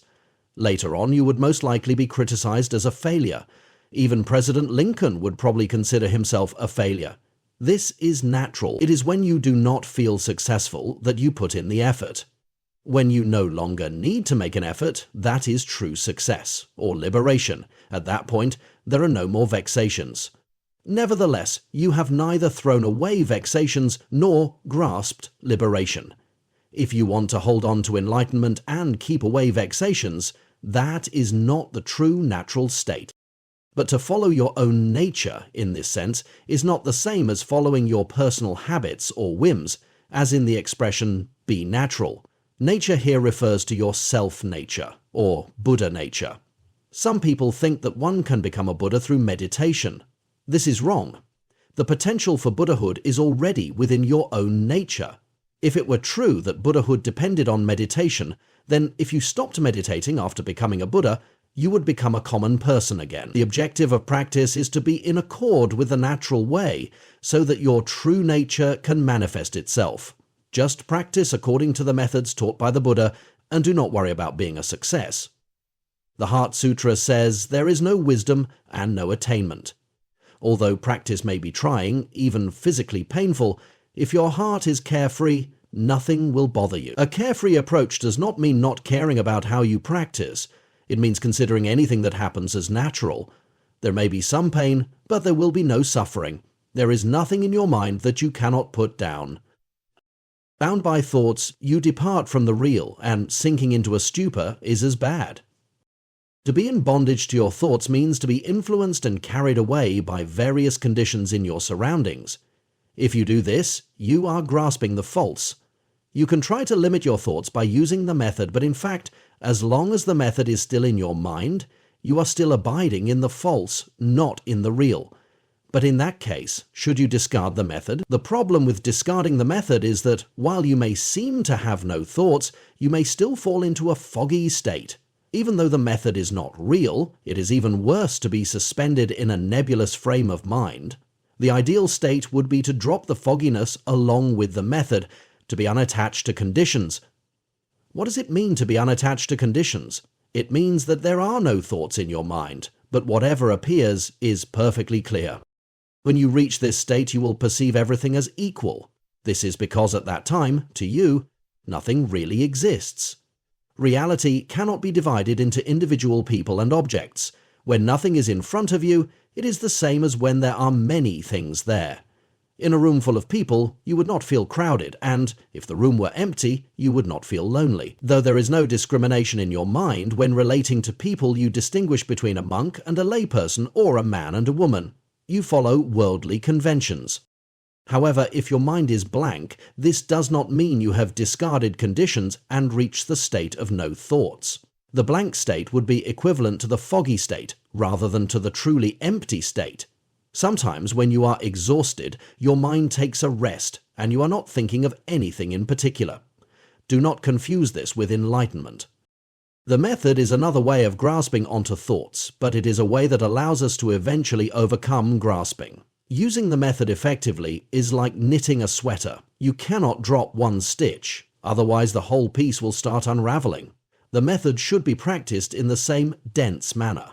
Dense means that your attention is so continuous that there is no space in between for any interruption. 13. Accepting all realms.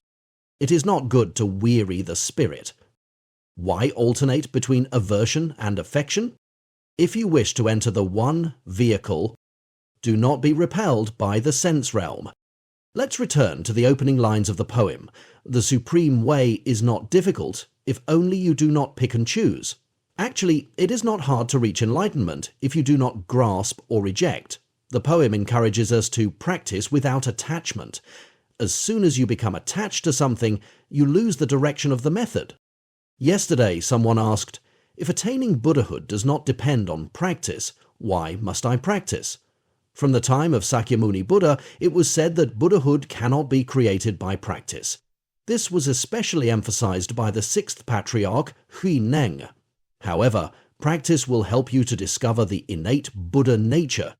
Generally, people think of vexations as something inside that have to be destroyed. They think of the Buddha mind as something outside, beyond their reach, that has to be grasped. The constant effort to destroy vexations and grasp the Buddha mind is very burdensome.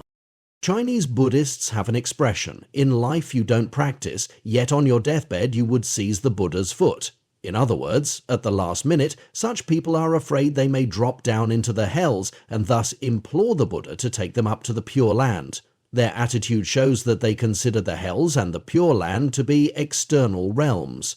In reality, all realms lie within ourselves, but it is precisely the greed of someone who wants the Buddha to save him that prevents him from being reborn in the Pure Land.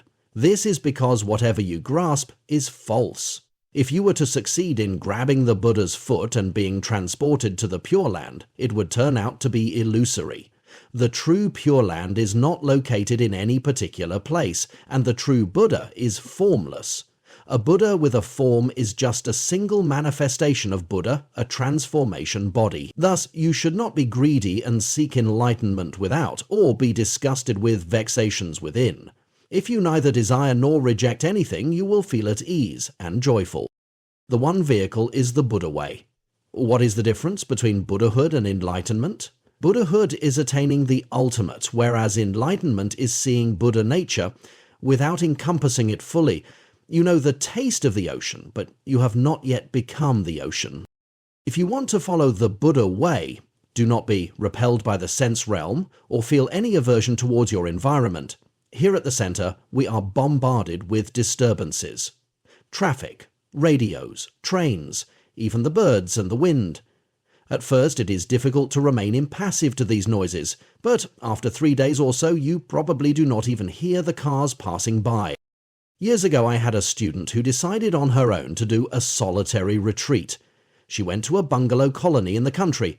At first, she picked the cabin closest to the road, thinking it would be more convenient for shopping. But finding the noise of the traffic too annoying, she kept switching to cabins farther back, towards the wooded area.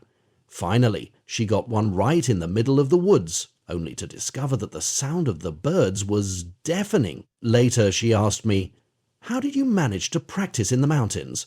I told her, "The birds bothered me too, so I stuffed up my ears. But then I noticed the sound of my own heartbeat." The best way is to forget everything around you. That's why you use a method. Before sitting, you should mentally prepare yourself not to be disturbed by anything that may happen around you. You should have the attitude that even if the house were burning, you would not get up from your seat. Someone usually asks, but what if your house really does catch on fire? I say, if you are worried now that your house may someday catch on fire, you certainly won't sit successfully. This also includes not being disturbed by the person sitting next to you. On one winter retreat, a student wrapped herself in a blanket while sitting. Every time she sat to meditate, she swung the blanket around her body, accidentally striking her neighbor in the face. For 3 days he was annoyed by it, but he remembered that I had said one should not be influenced by other people. He then cultivated an attitude that whenever she struck him with her blanket, it just meant that she was preparing to meditate. It had nothing to do with him. Pure Land. the Western paradise of Amitabha Buddha, one of many blissful realms in the Mahayana, each associated with a specific Buddha. The main requirement for entering the Pure Land after death is the wholehearted expression of faith in the compassion of Amitabha Buddha. Belief in the Pure Land gave rise to the Pure Land School, whose primary method of practice is to recite Amitabha Buddha's name. 14. Limiting the environment. With no aversion to the sense realm, you've become one with true enlightenment. The true practitioner is not affected by the environment. If you enjoy your surroundings too much, you will not even think about practicing. But if you despise your surroundings, you will not be able to practice, even if you try. It is impossible to throw off your environment all at once. It must be peeled away like an onion. In order to do this, it will be helpful to think of the environment as 3 concentric circles. The outermost circle is the world around you, the middle one is your body, and the inner circle is your mind. On the first day of retreat, I said that you must forget your affairs in the world outside of the Chan Center. In other words, put aside all thoughts of past and future. But once you do that, new thoughts related to the world inside the center will come up. It may be a smaller world, but it is still external to the body. You may be distracted by the others, or you may become attached to my words, or even to my presence. Some people take notice of where I am in the room and anticipate what I am going to do next. If you limit your attention to your body, either you feel comfortable or uncomfortable. It is difficult to totally forget the body. Your legs are painful, your back hurts, your head aches, your neck is strained, your skin itches, or you just feel tired. Ignore any sensations, pleasant or unpleasant, that may arise. On the other hand, if the pain is too great to ignore, consider your body as a corpse. To be able to conquer your pain and your fear of death requires great determination. If you can develop this willpower in Chan training, you will be able to succeed in any other endeavor. Once you narrow yourself down to the mental environment, there are 2 things you are involved with: the method and stray thoughts. You will find that your mind is just as full as the outside environment. As the Sutra of Complete Enlightenment says, mental activities are just a shadow of the sensory world. Thus, if you manage to dispense with all your environments, you will attain the state of no mind, and you will reach a great realization. The wise have no motives. Fools put themselves in bondage. The more you strive after liberation, the more you tie yourself up. This is also true of seeking safety, health, and security. Once I was approached by a life insurance agent who did not know I was a monk. He said, "Our insurance policy is excellent. No matter what happens to you, your wife and children will be taken care of." I asked, "What if I don't have a wife and children?" He had nothing to say after that. He saw that I had no worries about death. One monk I know actually took out a policy. I asked him, "Why did you do that?" He said, "So that after I die there will be money for my funeral rites and burial." I said, "Don't you think that a monk would be buried in any case? Even if he is not, maggots would eventually dispose of the body. A practitioner should not consider his own security. Otherwise he would not be able to practice in the mountains far away from society. Whatever fears or desires you can discard will give you that much more freedom, but whatever protection you seek will become your karmic obstruction. This is why you should not look for something here to take home with you. On the contrary, you should try to lose what you brought in. Why should you add to your burdens? After you learn something and absorb it, then it becomes part of you, just as when you eat, you obtain the nutrients from the food and then eliminate the waste. If you retained everything, then your health would be in serious trouble. 15. One Dharma. One Dharma is not different from another. The deluded mind clings to whatever it desires. In complete enlightenment, there are no different dharmas, or objects of existence. There is only the one dharma. But you cannot say that this one perfect dharma either exists or does not exist. To exist, it would have to be opposed to something else that does not, and vice versa. Buddhism does not speak in terms of opposites or of the absolute. Nothing can be absolutely affirmed or denied. When you attach to or reject anything, you are in a position of duality with that object. In most religions, if you reach a stage where you identify completely with the universe, it would be considered the ultimate or great harmony.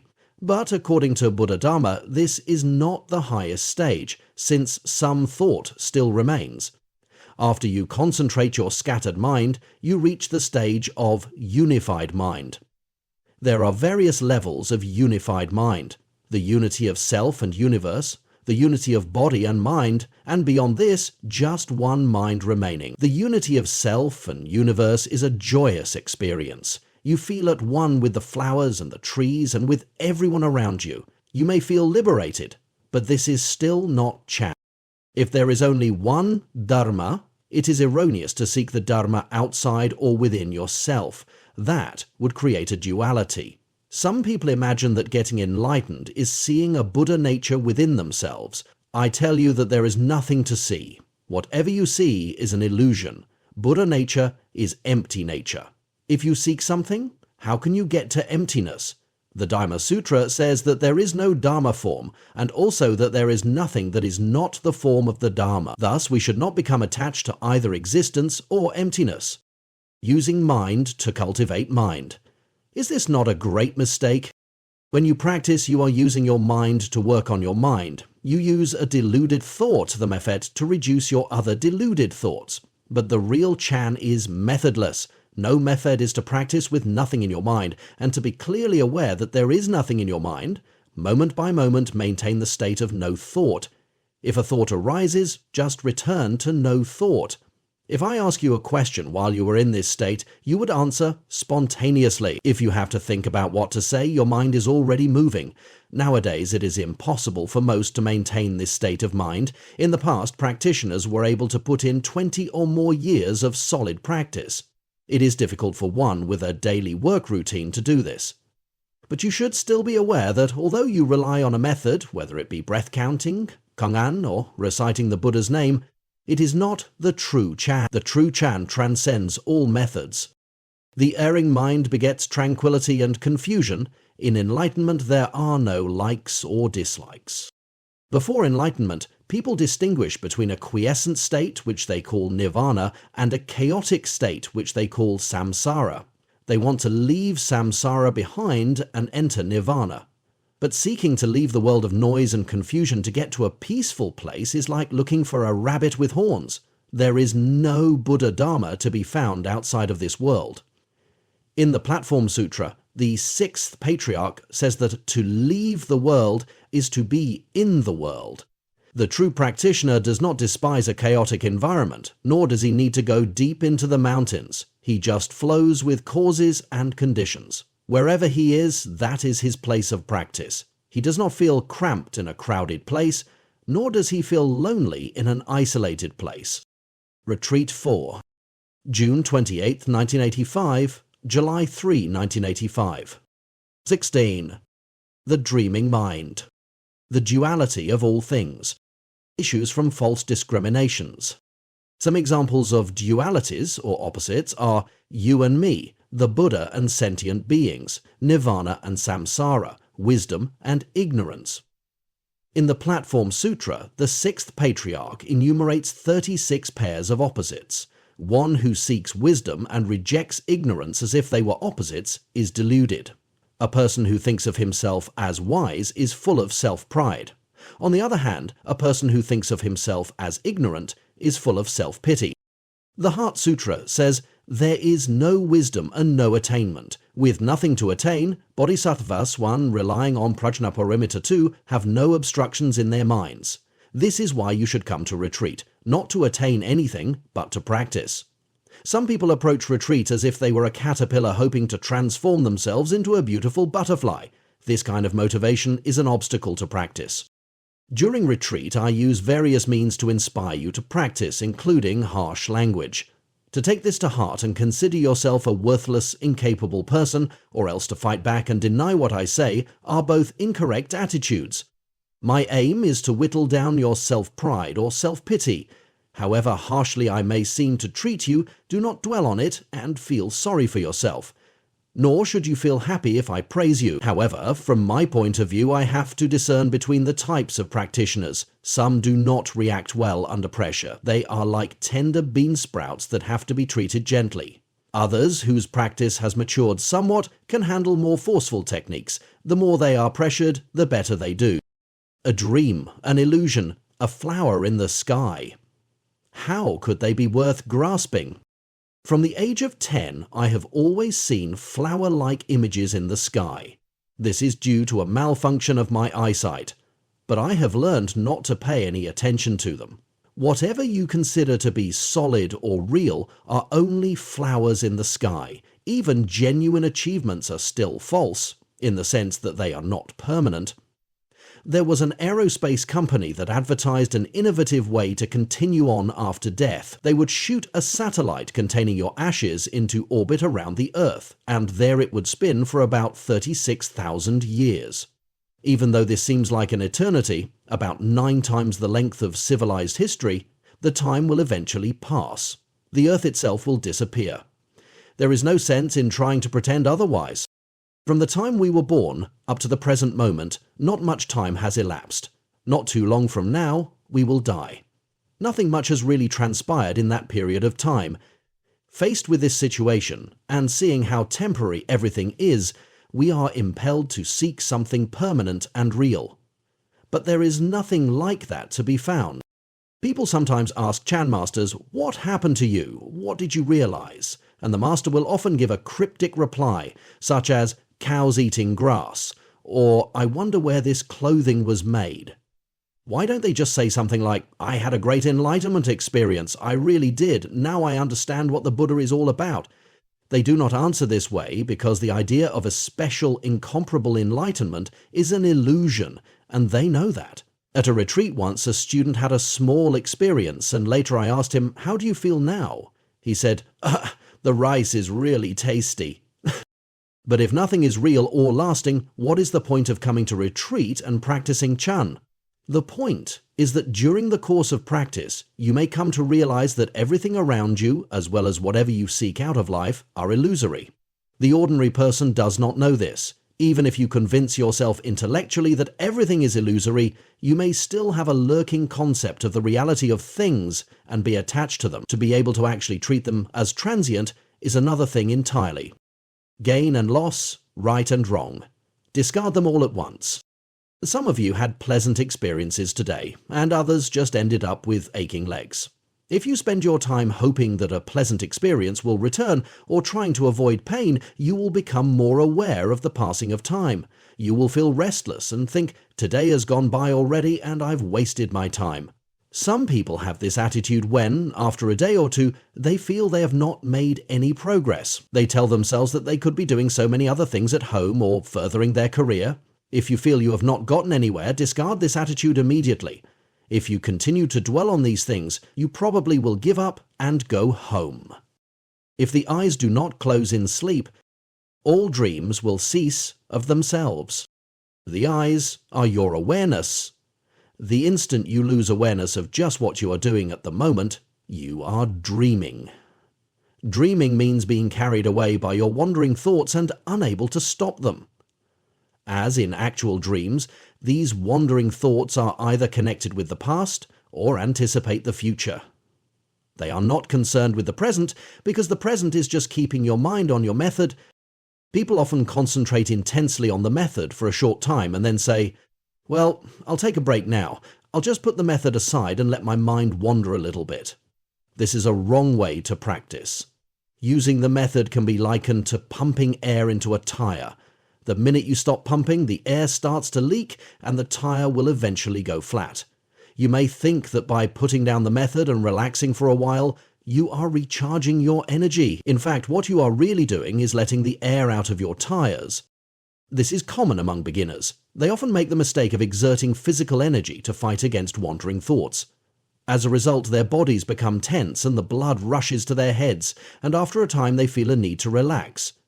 But those who know how to work well summon up their concentration in a clear, relaxed manner. They do not belabor themselves with an excess of physical energy or struggle with their method. Instead, they maintain a natural moment-to-moment awareness.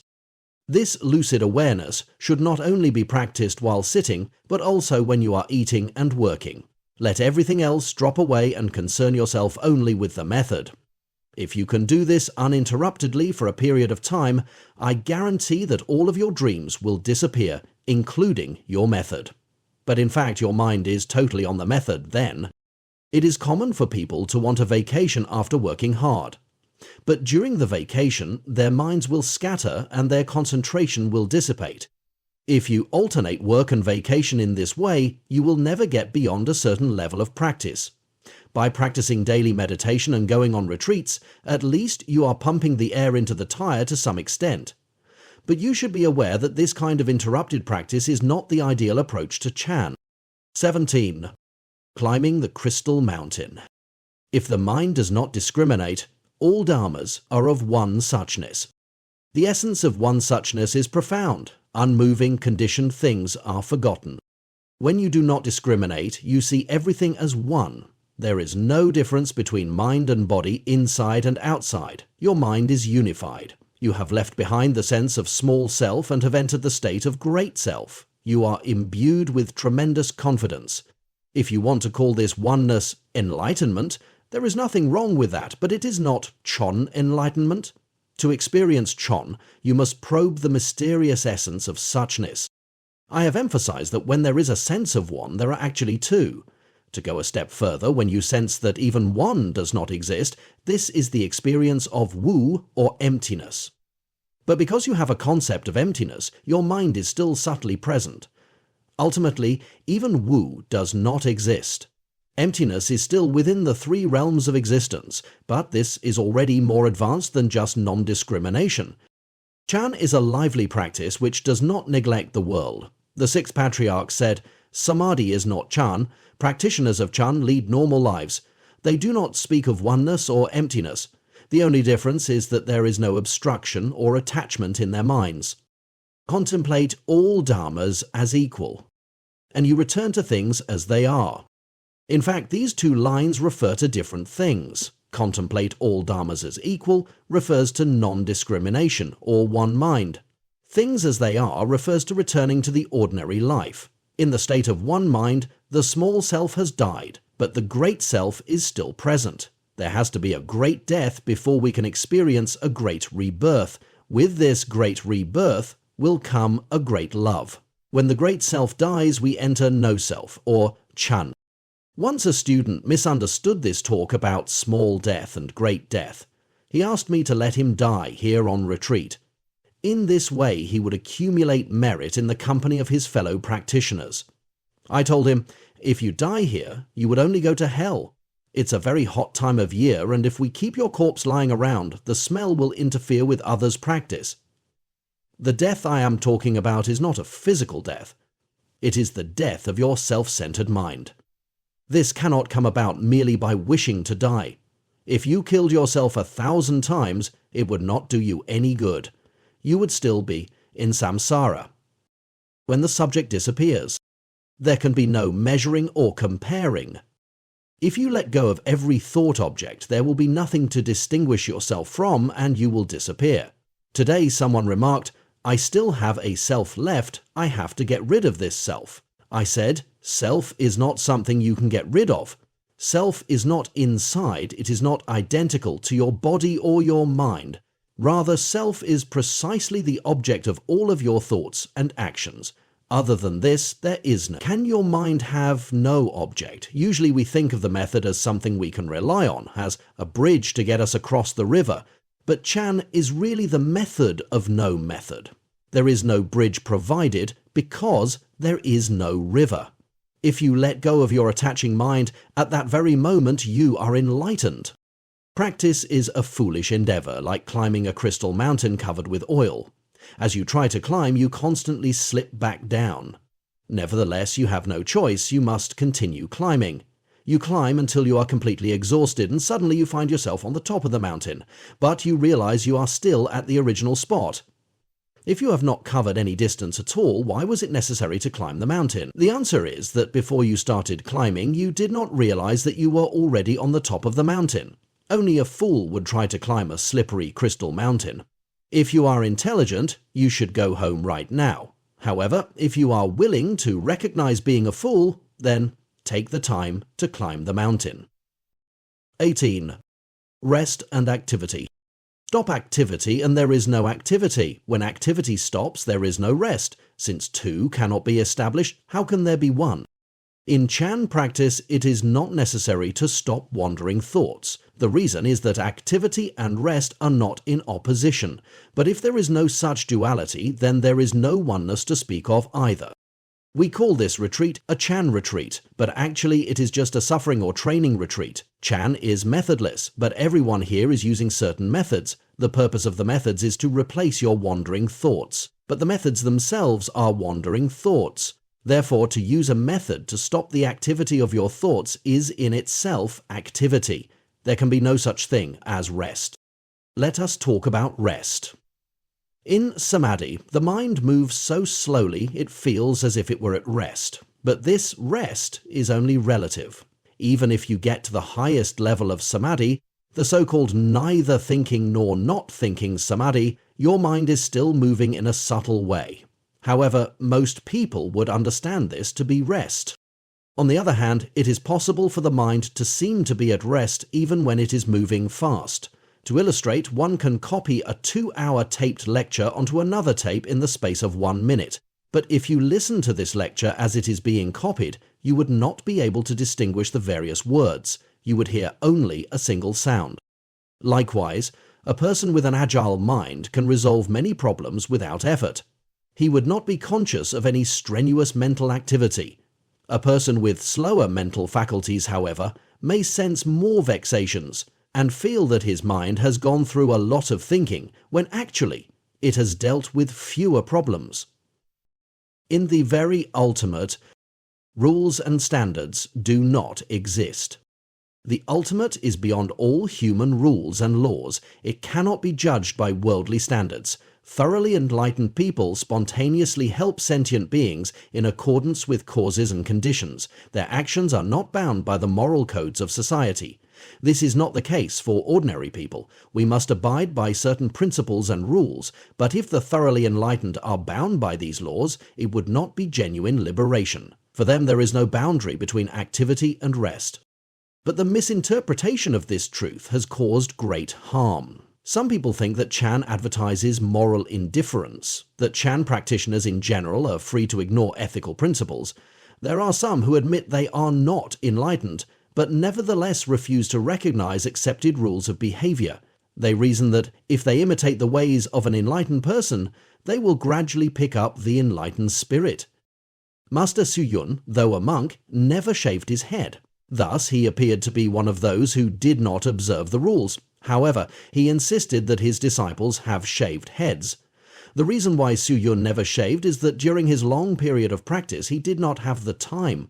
Later, when he was an accomplished master, he was already accustomed to not shaving. Though his hair was unruly, he conducted his life very rigorously and in strict accord with the precepts. A Chan master may seem carefree, but behind superficial appearances there is a solid foundation. It is only upon a solid foundation that one can draw on a truly liberated spirit, not limited by rules. Develop a mind of equanimity, and all deeds are put to rest. A mind of equanimity is a mind without distinctions. In other words, there is no rest and no activity. When your mind is in this condition, whatever you do is the same as not doing anything at all. Your mind is at rest within activity. There is a saying that, on becoming an arhat, whatever has to be done has already been accomplished. Similarly, in the Platform Sutra, it is said that when there is no concern about good or evil, you can stretch out your legs and take a nap. When the mind is not making distinctions, there is no self, no other, no good, no bad. There is really nothing that needs to be done. This does not mean that you do nothing, but that your mind is in a state of rest. In fact, it is not even correct to speak of your mind. A person in this condition uses the mind of sentient beings. Anxious doubts are completely cleared. Right faith is made upright.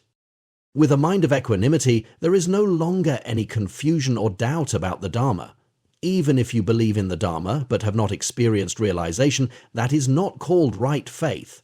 You must have your own realization so that your faith will be affirmed and never change. Your mind will be straightforward without distortion. This means that whatever you endeavor, you will not make the wrong decision from the point of view of Dharma. The ordinary person may make erroneous judgments and actions because he uses a mind of distinctions. Arhat. Sanskrit, worthy one.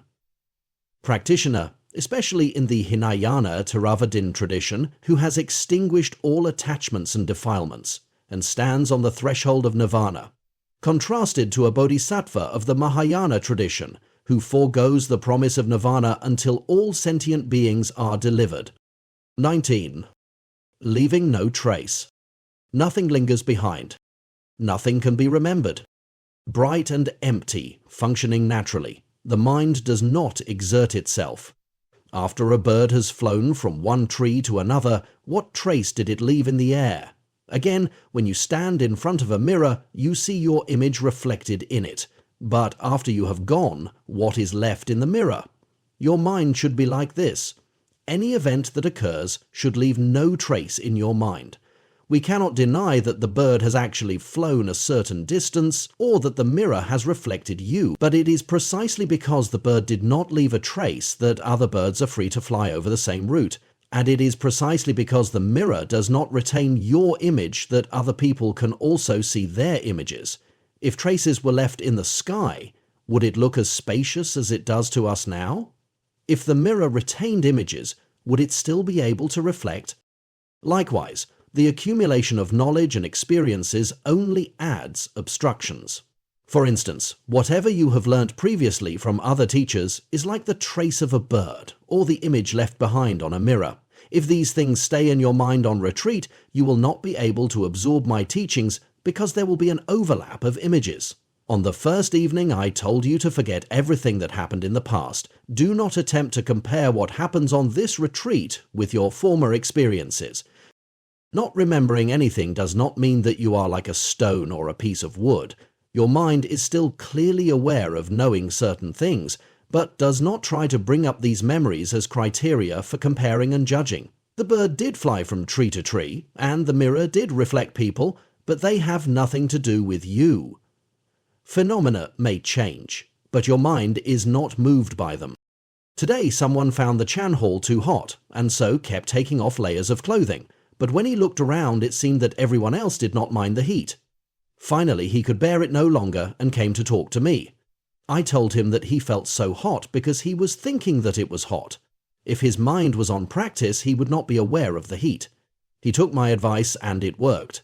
It is the mind that generates these vexations. The environment may contribute, but if your mind does not cooperate, it will not pose a problem for you. It is not a place of thinking. Difficult for reason and emotion to fathom. It is impossible to explain the state when there is nothing left in the mind. For the past few evenings, I have been talking about no mind. A few people have asked me, what is this no mind you are talking about? I said, no mind is just no mind. Even if I were to tell you, you still would not know. You cannot use your reasoning or knowledge to imagine it. You can only know by personal experience. When I was in my teens, someone told me he had a ringing in his ears. I asked him to describe it and he explained it was like the humming of bees. I still did not understand what it felt like. Later, when I was 40, I experienced it myself. If physiological experiences are difficult to imagine, all the more so with Chan, which is beyond all normal experience. In the Dharma realm of true suchness, there is no other, no self. True suchness refers to things as they really are, without eternal existence. Some think that true suchness is something eternal that can be held onto, but actually there is no such thing. Neither is there any Dharma realm. True suchness is neither self nor other. Many practitioners seek to discover their self-nature, which they identify with Buddha nature, or true suchness. But this implies a certain existence. True suchness is neither yourself nor another.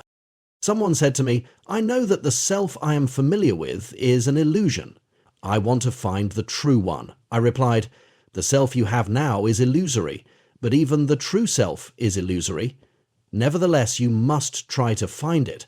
If you don't find it, you won't know it is an illusion. To accord with it is vitally important. Only refer to, not to. In not to, all things are in unity. Nothing is excluded. To be in accord with true suchness, two things cannot be different. They are not two, in the sense of not being more than one. However, it would not be meaningful to speak of something according with itself. Thus, we cannot speak of one or two, we can only say not two. In true suchness, there is accordance with all sentient beings. The Buddha is in accord with sentient beings, and sentient beings can be in accord with each other. Accordance is a communication or connection between two things such that they form a unity. For example, in marriage, two people come together without losing their own individuality. In not to, everything is included. In fact, not to refers to no mind, the mind of Bodhi 1. If you say something is there, you would be wrong. If you say nothing is there, you would also be wrong. Therefore, existence and non-existence are not two. If this is the case, everything is included. The Platform Sutra states that vexation is the same as Bodhi. Those who do not practice Chan are not aware of their deepest vexations. When you discover the extent of your vexations and think that you are not making any progress, then you are really practicing. Only when you realize your problems is it possible to resolve them. 20. True suchness. The wise throughout the 10 directions all enter this principle. This principle is neither hurried nor slow. One thought for 10,000 years. The word translated here as wise has multiple meanings. In Sanskrit, the word prajna can be used in the sense of worldly wisdom, or it can be used in the sense of wisdom transcending the world. Finally, it can be simultaneously worldly and transcendent. This is the highest prajna referred to in Mahayana Buddhism. To determine which sense of prajna is being used, you have to look at the context. Here, wise refers to the highest prajna. All beings with prajna will have to enter through the same door. Zung, translated as principle here, can also be taken to mean the Dharma realm of true suchness that I spoke of yesterday. This principle is neither long nor short in a temporal sense. If you say that it is long or lasting, you are falling into the view of constancy. Buddha Dharma does not accept the view that there is something eternal and unchanging. On the other hand, if you say that it is short, then you are prone to the view of termination. In Buddha Dharma, both constancy and termination are considered extreme or outer path views. But Chan often speaks of that which is beginningless and endless. Does this contradict the Buddhist view of nothing being eternal? You should understand that even though everything is in a constant flux, the principle of change itself does go on indefinitely. Thus, to say that this principle is not eternal would also be incorrect. There are two possible interpretations of the line one thought for 10,000 years. One is that the mind simply does not move. But is this possible? Even in deep levels of samadhi, as long as it is a worldly samadhi, the mind is still moving in a subtle way. In fact, as you get into ever deeper levels, you may be aware of the movement of your mind in the previous level, even if you are not aware of the movement at the present level. You realize that what you took to be a still mind actually consisted of many minute fluctuations. Therefore, this interpretation does not hold here. The second explanation is that there is no mind. 10,000 years is a term used to indicate unlimited time. No mind is unlimited. One instant can encompass 10,000 years, abiding nowhere yet everywhere. The 10 directions are right before you. This single incense board is true suchness in its entirety. But if you think that only the incense board is true suchness, you are wrong. True suchness is everywhere. Nothing is separate from true suchness. The previous two lines referred to Chan as being unlimited by time. These two lines are speaking of the limitlessness of space. If you can grasp a small spot, you have access to totality. At the tip of a fine strand of hair, all the Buddhas of the 3 times and the 10 directions are turning the Dharma wheel. If a person who is thoroughly enlightened reads these lines, he would say, indeed, it is just like that. It is not anything different. But for someone with only a theoretical understanding, it is like gazing at flowers through a mist, obscured by your own thoughts. The smallest is the same as the largest, in the realm where delusion is cut off. The largest is the same as the smallest, no boundaries are visible. In the state where the spot in front of your eyes is equivalent to totality, there is no room for illusory dharmas. Illusory dharmas are the dharmas of distinctions, of small and large, of positing one thing against another. Usually we see something as small because it is in relation to something bigger than itself. To say that the largest is equivalent to the smallest erases all boundaries. This refers again to true suchness. Someone asked, after a person attains Buddhahood, where would he be? There are three bodies of the Buddha: the Trikaya one, the transformation body, the reward body, and the Dharma body. The transformation body appears in a particular time and place in the human realm. The reward body also appears for the sake of sentient beings. For this reason, it is limited in location. But the Dharma body of the Buddha is not limited to any time or place. You cannot say it is here or it is there. It is simultaneously the largest and the smallest. It has the greatest power, but at the same time it has no power whatsoever. It is smaller than anything we can know of, because it has no self. But because the Dharma body of the Buddha has no self, all sentient beings are identical to this body. Wherever sentient beings need the Buddha, the Dharma body can function for their benefit. Existence is precisely emptiness. Emptiness is precisely existence. The Dharma body of the Buddha, or true suchness, cannot be said to exist because there is no self. However, it can be experienced because if your practice reaches a certain depth. True suchness is not identical to nothingness. Everything that exists in the 3 times and 10 directions is never separate from it. Emptiness refers to no self, and existence refers to causes and conditions. Some Chan Masters speak only of existence, and some speak only of emptiness.